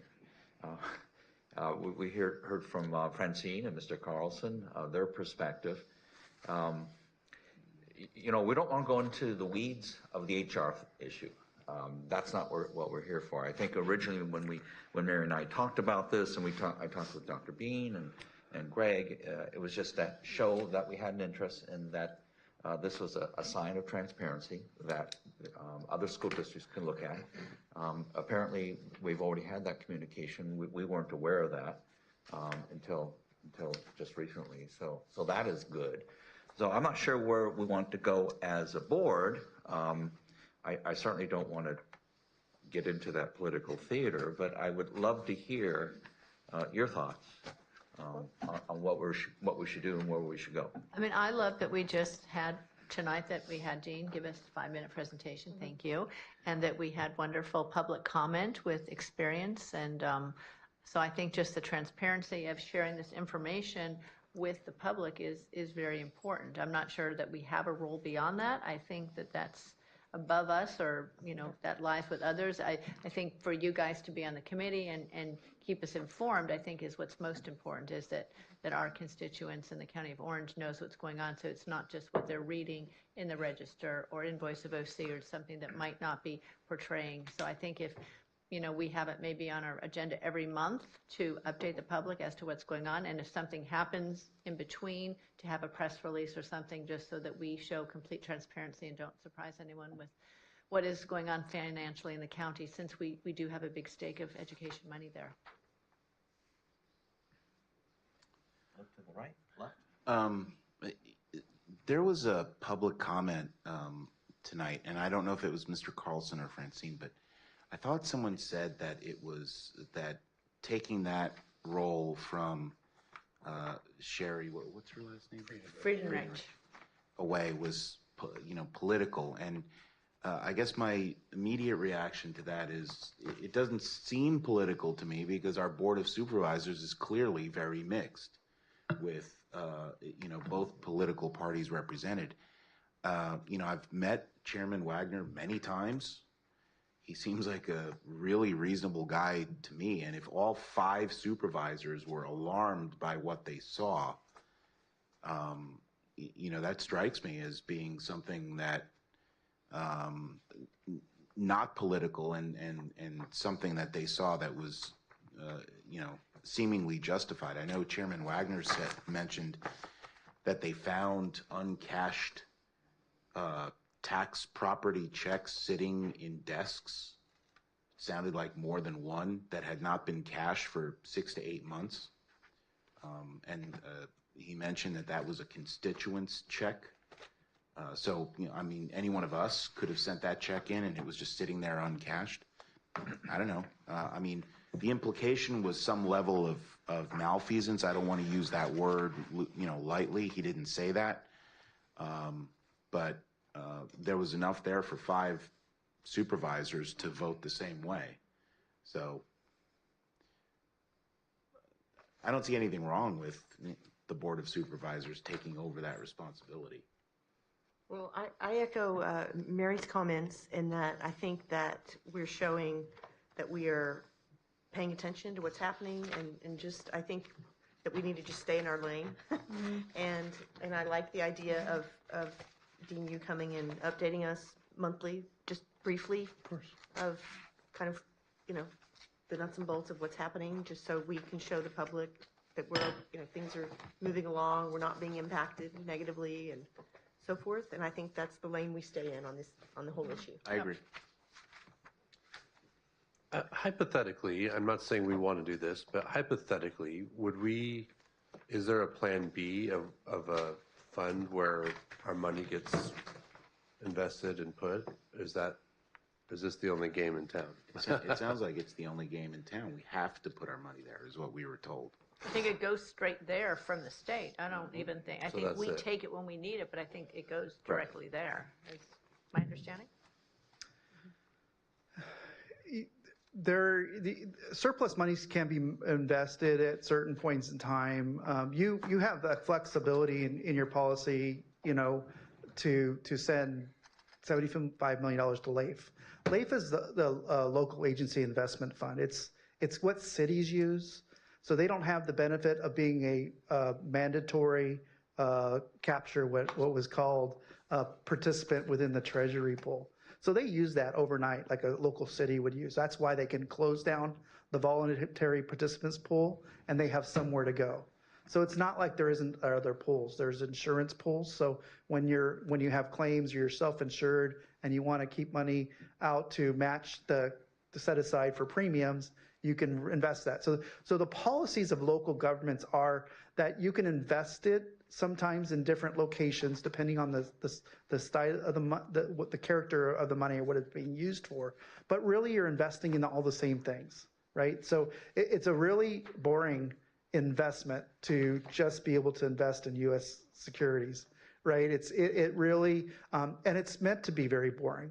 And they go over those safety, liquidity, and yield. Yield is third in those out of 3 for a purpose, because you want to keep the funds safe. It's safety a principle. Now, every government agency had losses, really unrecognized losses related to the change in interest rates. That hit all governments because it's very highly unusual activity, and you're required to have those monies in U.S. securities. So when you have, a 2%, security, and things go, you can get a 5%. The 2% is not worth that much more anymore. So that happens. But everybody has to invest in the same thing, and so to get a little couple basis points more with a professional advisor to be outside and not have that, and have that outside the county treasury, highly unusual. Because the county treasury is seen as that safety and yields. It's holding our money there. But there are investments and that the treasurer is invested separately for Fountain Valley Coast Community College District. I can mention a couple. They're on their investment reports. They made separate investments. They didn't have to not make maybe depending on when they invested it, if they invested it 3 years ago, they probably aren't making the same return as a liquid. Now, the performance, like the treasurer had stated, that she has very short maturity. It's all safe, and they're doing good returns in comparative to the other counties. So I don't think anybody's challenging the results of the treasurer. It's really different issues that we're allowing the Board of Supervisors an opportunity to deal with within their house. And so that's well within their realm. Well, and I think also there's probably an economies of scale of keeping our money together, us all keeping it in the Treasury. And there has to be a benefit to that as well. That is, and that cost of all that Treasury staff that is investing that money, that gets charged against our interest. So it's shared with the county and the educational pool, and all that's done together. By the way, when I said I appreciate the transparency, I also want to say that I encourage public comment, and I appreciate both of you being here tonight, Francine and David, and would encourage you to come back to continue to do that, as well as our own information. So the committee you're on, I mean, I assume we have parameters on how it gets invested, whether it's so much can go to bonds and so much can go to other equities. I mean, so there's some kind of investment parameter, right? Is this what your committee is looking at? Are they in keeping with those guidelines? Yeah, the investment policy statement is very similar to the ones that you approved, with exception that it details out there in the very limited numbers of what they want to keep in each category, what the limitations are of the investment professionals that are doing that work. So they're managing within that strategy and those limitations. And so that's kind of what the committee is approving every year, and that also goes to the Board of Supervisors. The Board of Supervisors always retained authority, because after it leaves the committee, the Treasurer's Oversight Committee, then it goes to the Board of Supervisors. So the work that the benefit of a committee is that you're taking that routine time to set aside and look at over all the detail, and you're having a chance to discuss that in an open forum. So it's not really the decisions necessarily that are being made, but it's the time that you're investing together in the oversight process. And that's what's really important. Dean, so earlier tonight, I got the impression that this fund was mandatory. And then, but what you said, not even 5 minutes ago, was that there's other options that what's mandatory is that all money needs to be held in the deposited to the Treasury. So for safety and security reasons, the custodian, the treasurer acts as the custodian, the banker, she calls it. So they're the custodian of those assets. So they're holding on to those assets. The dispersing agent is the county superintendent related to the authority. So as the county superintendent's authority related to that, we're now responsible for looking at the approvals that the districts have and the transactions that are occurring, that they have an approval structure in there. We have all set up, and as county superintendent of schools, we're authorizing the treasurer to make a disbursement. Now, what I said is some agencies will want to have separate investments. And so one of the agencies that have a separate investment has said, I want to have a different type of investment. They go to the treasurer and say, can you do this investment? Now, there is code that does say that they can make a school district can make investments. And it doesn't necessarily state that that needs to be from the county treasury. But then that would have to go to the board, right? You would have to, as a board, and every school district as a board would have to work with a financial advisor. You would have to create a board action. It'd be in your investment policy. You have to management. Now you have to do an additional investment report. The complexities that you would have to do related to those investments sometimes outweigh the benefit of a small basis points change, which is why most of all the money is always held in the treasury. Even though all money has to go into the treasury and it's dispersed out through authority, the treasurer can say, the treasurer code basically says that the request would be made of the treasurer if you want to invest outside the treasury. And that mainly is for liquidity purposes. You don't want to strain our resources by somebody wanting to take money out. We wouldn't want to have to sell at a loss or do something else and strain those resources. And so that's why the authority is in government code for the treasurer, that a request needs to be made of the treasurer if you're going to invest the money. So all the money regardless, Sherry's going to remain the banker. It's just What's your question? Well, what you just said is all the money goes to Sherry as the banker. She's just not going to be Well, Wells Fargo is our bank, and the treasurer works with Wells Fargo, and she acts as our customer service agent. So she provides mandated services to us, and some what they would call non-mandated services. We call it customer service. So if you go to a bank, you expect some customer service. You shouldn't have to pay for everything, but county government is struggling right now with the affordability. So sometimes some of the performance reports they ask for to be billed to us. Now the Board of Supervisors is going to have the investment oversight, but Sherry remains the banker. Is that what I'm Yes, that's right. So she's still the custodian of record, right? The dispersing agent. So we have an ongoing relationship with the treasurer. We have an ongoing relationship with the auditor controller. When we talked about before, the money comes from Sacramento. Well, some of it comes from local taxes as well, right? So that comes through auditor controller and tax. So all that stuff works together through the treasurer. Tax collector does those investments. So we have interactions with those offices at many different levels. So, and not all of those are, the investment group is a smaller group that actually invests the money, but there's also a larger group doing transactional type. So if you come back and you monitor this for us, and for some reason there's concern about what this new group is doing, what I'm hearing is that we could then, if we don't like what they're doing, just tell Sherry, please disperse it this way out of their management pool. Can we do that? There would be long discussions. You would have a financial advisor. There's all cash management issues related to liquidity. So there is a road for an agency that wants to do that. It's just a long road, but it wouldn't be something you'd do immediately. So our posture is patience, understanding, looking at letting County of Orange work through the process that they have. We don't know how long that process might be. They have an annual delegation process, and this is the 1 year they haven't given it.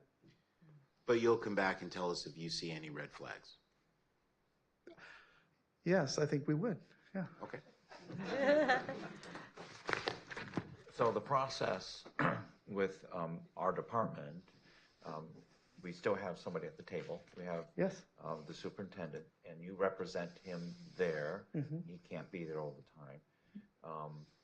So you still write the checks for every single school employee in Orange County. Your signature is 100,000 W-2s. Went out. How many? 100,000. 100,000. And that's for the community colleges too, correct? Except for one, right? Did one? No, it's still, everything still comes through us, right? We have a fiscal accountable where we give them some authority, like community colleges are granted some extra authority on their disbursements and the things. But we still, we don't have oversight over community colleges. We have oversight over K-12. So we have lots of different services. Sometimes I apply to different organizations, but all money flows through us in whether it be a charter school, money coming through us and dispersed out to them, or a school district, or a SELPA, or an RLP, a community college district. Wow. That's a lot. If I can ask Mr. Carlson, Francine, I just have a real quick question. If you can go there to answer my question. So I'm hearing two different reactions, two different opinions. You've been there quite some time, Mr. Carlson, and you have what appears to be a very credible curriculum vitae and experience in finances. Francine's been there on the ground. We know Francine very well as a local leader. She gave a very differing opinion. Where do you see this going? Is your committee going to be gone and you're not going to be there anymore? Yeah, the committee is gone. So well, when you come up to the mic, you have to speak No, into the mic. it doesn't really matter. I mean, we may have another meeting to do a final report from 2024, but if they haven't, I don't think they've technically disbanded it. I think they deferred it. Was it in the minutes? Anyway, it doesn't matter really. Okay. But So no, you- we will not be involved in the oversight.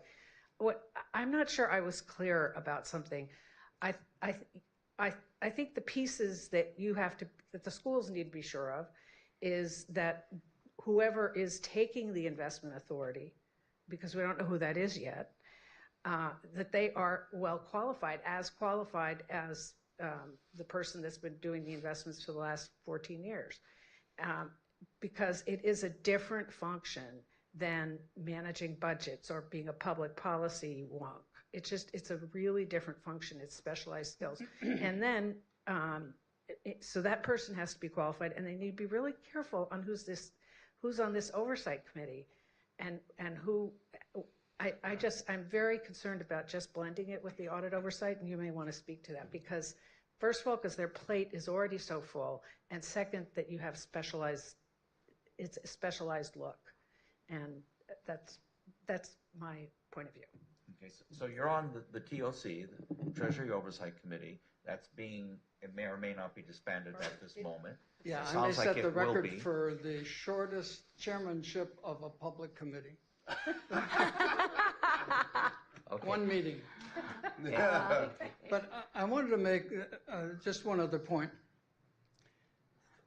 The management of the pool, especially a $17 billion pool, requires two different skill sets.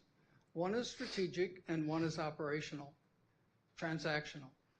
There's no one in the county who has more skill and demonstrated performance excellence than Sherry Friedenreich. She is the strategist. And so when we look at safety, liquidity, and yield, the liquidity, and we talked about that a little while ago, liquidity means that the school systems pull $300 million a month out of that pool. If you have mismanaged the liquidity and you have to sell an instrument earlier than the maturity date, you take a discount. So that violates the security issue. Sherry has proven over the last 14 years that she is world-class at doing that. So to whom have they given the responsibility? The interim CEO and a brand new CFO. That, in my view, is suboptimal. Got it. Okay. That's very insightful information. So you're not going to be involved anymore, it sounds like. And Francine, you're not going to be on that committee anymore, so you're not going to have any insight. There is no committee. There is no committee, right. Okay. Very interesting future. Okay. Thank you so much for coming and answering my question. Thank you. Okay. Any other questions from the board? Okay. Renee, I know you know so much about this. Such as Dean. I do know that Dean and Dr. Bean have a letter ready to go, I think this next week, just reinforcing their expectations that we have a seat at the table and all that also. Yeah, which actually, if I could ask maybe the board to discuss that and potentially either send a letter from the executive committee to support our letter, which says we need to have a seat at the table. That's why I made the comment to, Chairman Wagner this evening to make it public that we're representing half of that pool. Exactly. So we need to be on that. We need to be at the committee. Right. And I'm not so sure that the subcommittee idea is a great idea either, but I haven't heard, and we don't have the final details on that yet. And he seemed a little, he was, guessing on that as well. So a letter to reinforce our letter would be Or even appropriate. better would be a resolution by the board. What do you think about that, Dean? I think they're going to act on this next week, so. Yeah, so a letter is. A letter, okay, got it.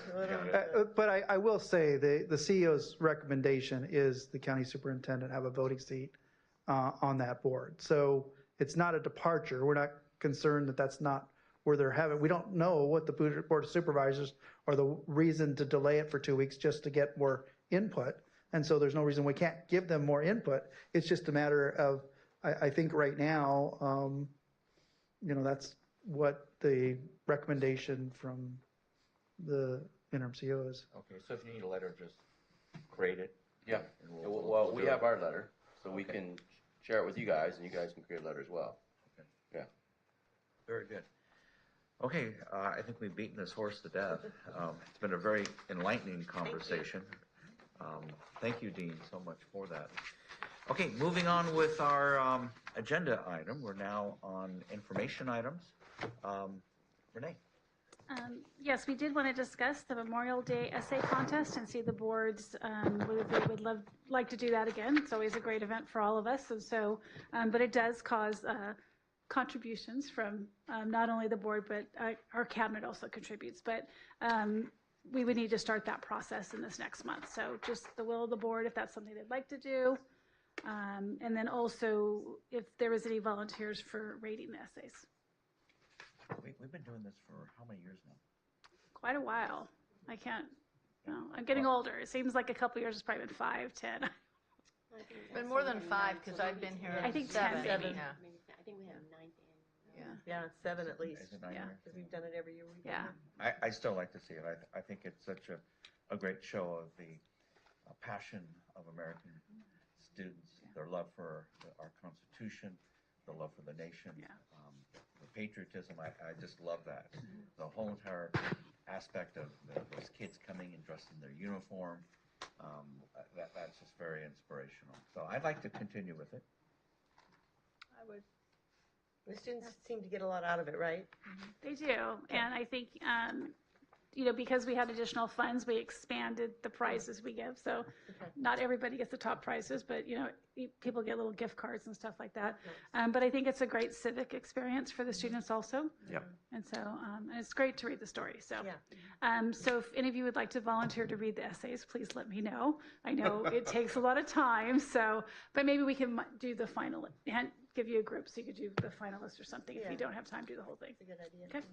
All right. We will put that on agenda then. Thank you. Very good. Okay. Dr. Bean. All right, I'm going to throw my staff for a loop here because it's getting late. So we're going to report this at the next month, but I do want to say that, I've been hearing a lot about leadership tonight. And as I reflect on a leader of an organization, the leader is only as good as the leaders that he or she surrounds himself or herself with. And so as you see tonight, you've heard from several leaders on our cabinet, and I just want to actually just recognize how amazing the team that does this work is. I mean, from Renee to Dave's amazing presentation, the wealth of knowledge that he has, to Dean, to Greg, to our chief of staff, Dennis, and then of course, Carl, when you say, we had, how many W-2s, over 100,000? Yeah, and that's Carl and his team assures and makes sure that paychecks are ran on time. I don't think we've missed a paycheck in quite a long time. And that's because of the amazing leaders on the cabinet. So that's my announcement, is I just want to say, thank you for acknowledging the leadership here, but really I have to acknowledge the amazing leaders that I'm surrounded with. So thank you. Thank you so very much. Yep. Renee, do you have I do have a couple. So Wednesday, April 2nd is the next regular board meeting. So the submission deadline would be Wednesday, March 19th. And the board packet delivery is March 28th. I have the Esplanade Quarterly Report is in your booklet. If you have any questions, we can bring Dave up with that. But I did have something kind of exciting to share with you. I have an update on your media campaign for the parents' rights, and so the Parents' Choice Letter. And so the campaign was designed to inform parents about the diverse education options available in Orange County using targeted social media advertising on Facebook and Instagram. We had contracted with Turnkey Marketing to do that. And so what they said, as of today, they had 349,017 people have seen the ad at least once. The ad has appeared on screens a total of 4.65 million times. They said that's called impressions. Impressions, yeah. Right?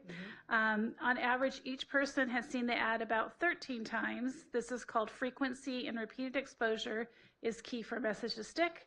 And 6,297 people have clicked on the ad to visit the OCD website for more information. So the official campaign concluded on February 28th. They are suggesting that we extend that into March with the remaining money that we have left in the budget, which is $8,000. And so I just want to make sure you're okay with that. So do you need a formal? No, board because vote you'd or already just approved the consensus? full amount, okay. but I think we said we were going to start small, and Yeah. so they feel like they could penetrate a little bit more through March. Yeah. But I just wanted you to hear the results, and then That's great. if you're okay with moving forward on that. So there's $8,000 left, and what you're basically asking us for is spending that $8,000. They just want to basically extend it and using those dollars. Consensus? Yep. Everybody Yep, thumbs up? absolutely. Okay. Yep. So there you have it, Okay, consensus. the only other reminder I have is to check your email about the ethnic studies, and we have sent you new dates to see if you're available of any of those, or if you could maybe suggest I some can come dates to tomorrow us. with Mary. I checked my calendar. Awesome, we will see you there. Okay. Great. Awesome. It's going to be in the boardroom. It's in here at 1 p.m. Yes. Okay, thank you. Okay. Okay. Okay. And that is all I have. Thank The you. Legislative committee. Greg's going to report on it. He is, okay. Okay, so the next up will be the legislative updates. We have Mr. Greg Rowland, our great general counsel. Excuse me, is that workshop about an hour? Is that what I? An hour to hour, 15 minutes. Okay, thanks. Thank you. I too want to be mindful of the late hour, but in your packets you have a legislative update from David Turch and Associates, which not only has an explanation of several education-related bills and the state of play in our nation's capital, but it also had the itinerary that trustees Shaw, Barkey, and I had with our legislators up on the 24th and the 25th of February. But I just want to add a little color to it because it's a lot more than words on a page. So I just wanted to give you an itinerary about what we talked to with each legislator. We started our day with Congressman Kevin Kiley, who came straight from the floor to talk to us, and we shared our passion for special education funding, and he showed a really in-depth understanding of how the money flows in the special education space, how it goes from the federal government to the state to the SELPA. And that was refreshing that one of our Congress people knew it that well. Then we discussed our pending ethnic studies curriculum, and he was energized that we were going to focus on the local ethnic groups and how they grew and flourished in Orange County. He was very supportive of that. We exchanged information with his executive assistant, Huntley Campbell, and we were discussing community opportunities for Dr. Bean to testify in Washington, because Congressman Kiley is the chairman of the Elementary and Secondary Education Committee. So we are going to continue to communicate about those opportunities. And he was also very thankful for the breakdown that we provided about how our federal funds are used here in Orange County. And I want to thank Mr. Giordano and his staff for getting that to us at the 11th hour on Friday before we left for the meeting. I know this sounds like the Dave Giordano Mutual Admiration Society, but that was very helpful, and other legislators really appreciated it. Then we went to the offices of David Min. We met with his legislative aide, Austin Raimundo, pleasant young man from Pasadena. Mr. Raimundo shared the congressman's legislative priorities, and we invited him to the Inside the Outdoors grand opening. Then we went to the office of Congressman Mike Levin, who the last several years has met with us in person. He makes that a point, but he had a pressing emergency, and we met with his legislative assistant, Eileen Lee, and we revisited discussions on appropriating electric buses for the schools in Orange County. That was a priority that the board pursued last legislative cycle, and Ms. Lee suggested that we revisit that and we redouble our efforts in that way, because Congressman Levin is now on appropriations, and she thinks that's a much more greater opportunity to make that come to fruition. So, and she also suggested that Congressman Levin would be excited about attending the Inside the Outdoors grand opening, whenever that may be.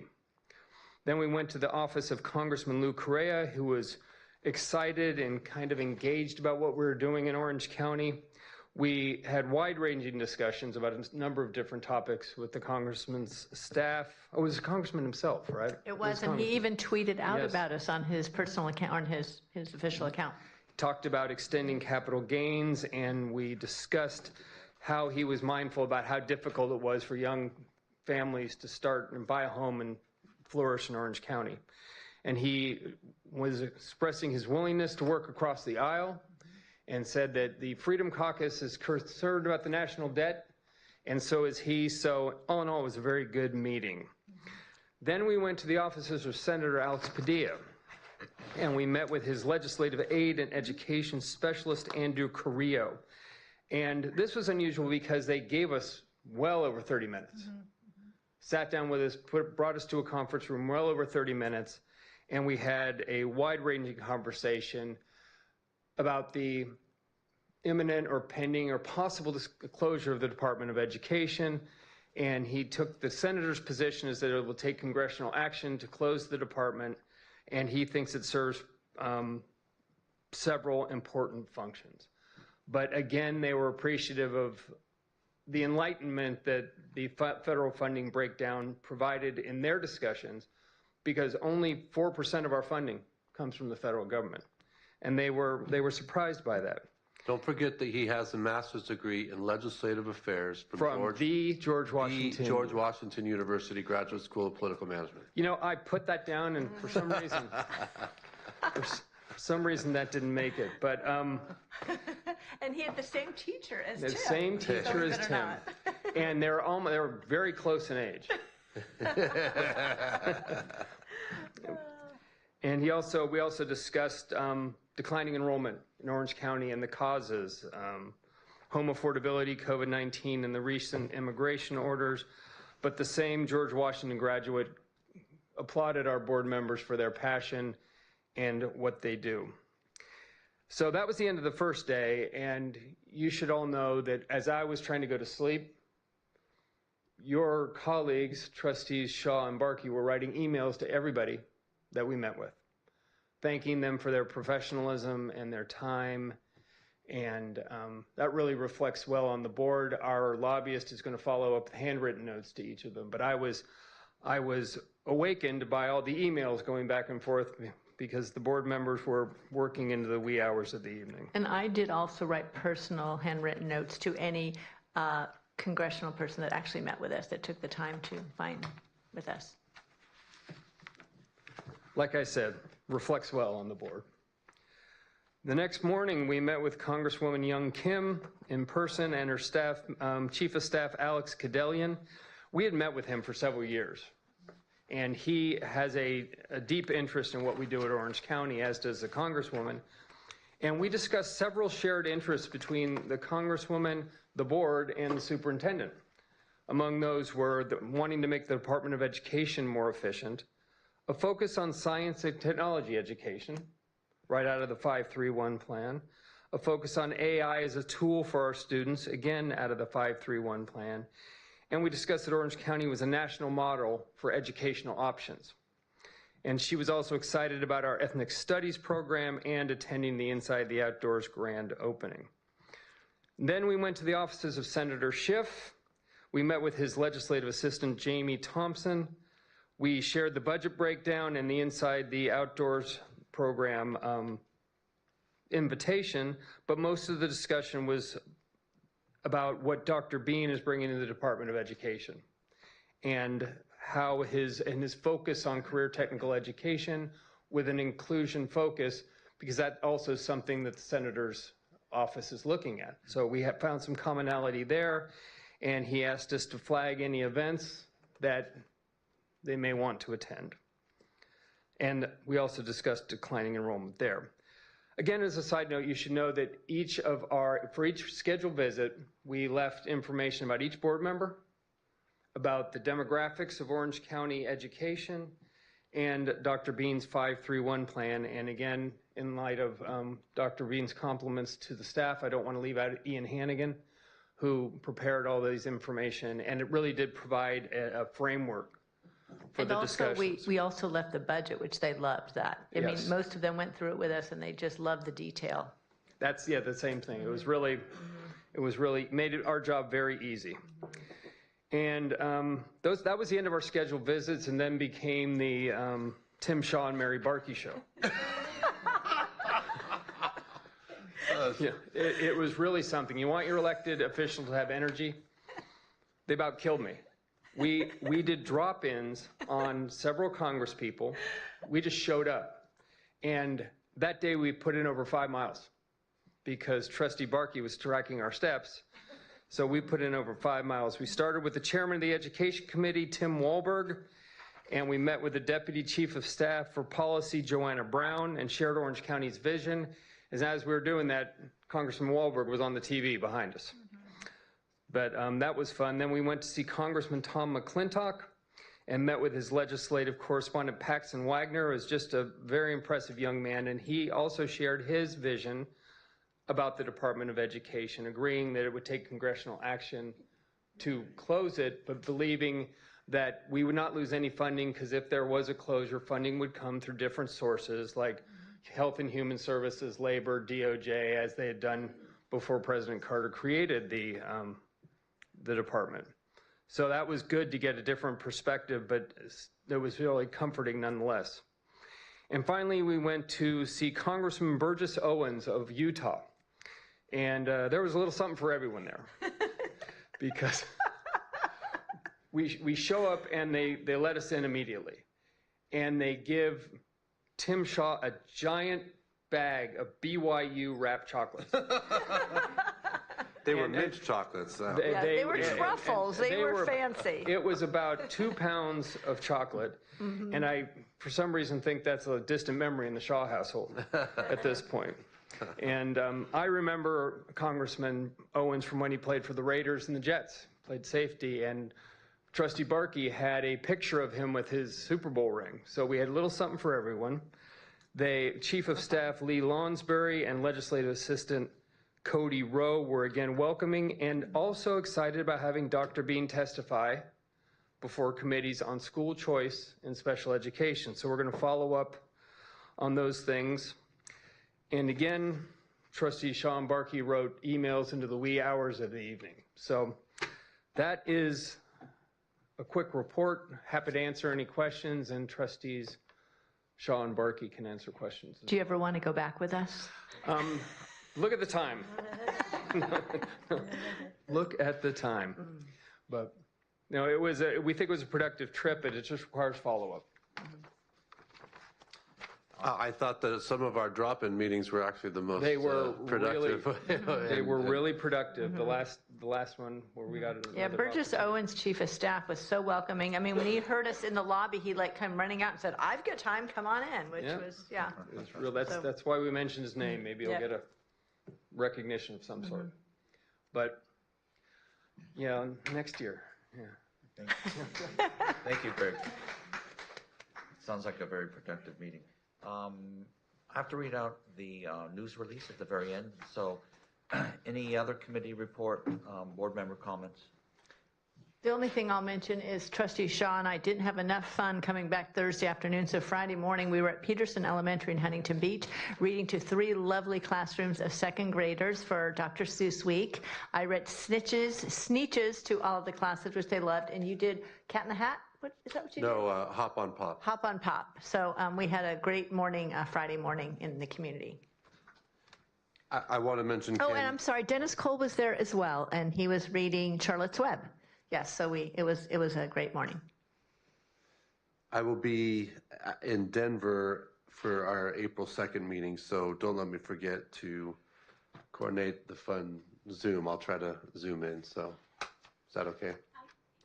Yes, but I also just wanted to give the boards a heads up that we do have an expulsion hearing for next month, which has been a while since we've had one. Yeah. And hopefully we can settle some of the interdistrict appeals, but right now we have quite a few. So just expect a longer day. Sorry. Okay. Sorry. Okay. It has been a long evening. Any other comments by board members before I adjourn? So as I mentioned earlier, we did settle the budget authority dispute between the board and the superintendent. And I'm going to read into the record our news release, and it will be on both of our websites, both the department as well as the boards. So for immediate release, March 5th, 2025, Costa Mesa, California. Orange County Board of Education, County Superintendent reached settlement on the budget authority dispute. We've reached a settlement agreement that resolves a longstanding legal dispute over budget approval and submission authority. The agreement provides clarity on the roles and responsibility of each office while reinforcing a commitment to collaboration in serving Orange County students, families, and school districts. This case dates back to 2019 when the county board filed a lawsuit seeking judicial clarification of its authority under California law to approve and adopt the Orange County Department of Education's annual budget. The case was initially dismissed in 2022, but in January 2024, the California Courts of Appeal reversed the decision, allowing the suit to proceed. The lawsuit was initiated during the tenure of the former superintendent, Dr. Alma Harris, who retired in June of 2024. Dr. Stephen Bean was appointed by the board in June and began his term as officially as the county superintendent on July 1st, 2024. Rather than continuing litigation, both parties have agreed to a settlement that affirms their commitment to working collaboratively in developing and preparing the department's budget, including any board-approved revisions that meets all applicable state regulations under California's Education Code. The agreement also reinforces the board's role in approving and adopting the budget while clarifying the superintendent's responsibility to submit board-approved budgets for state review. Policies and procedures will be updated to reflect the terms and provide a structured process for future budget approval.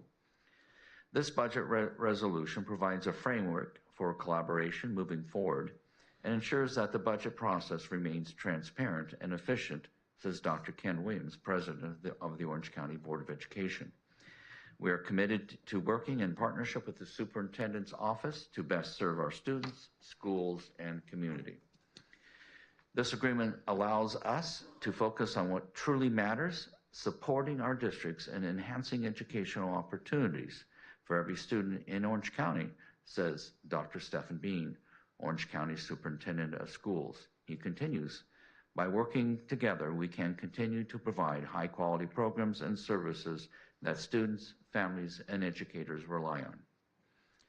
Both the board and the superintendent office express confidence that this agreement will bring long-term clarity and stability to the budget process, ensuring a more streamlined approach that allows them to focus on their shared mission of supporting students, educators, and school districts across Orange County.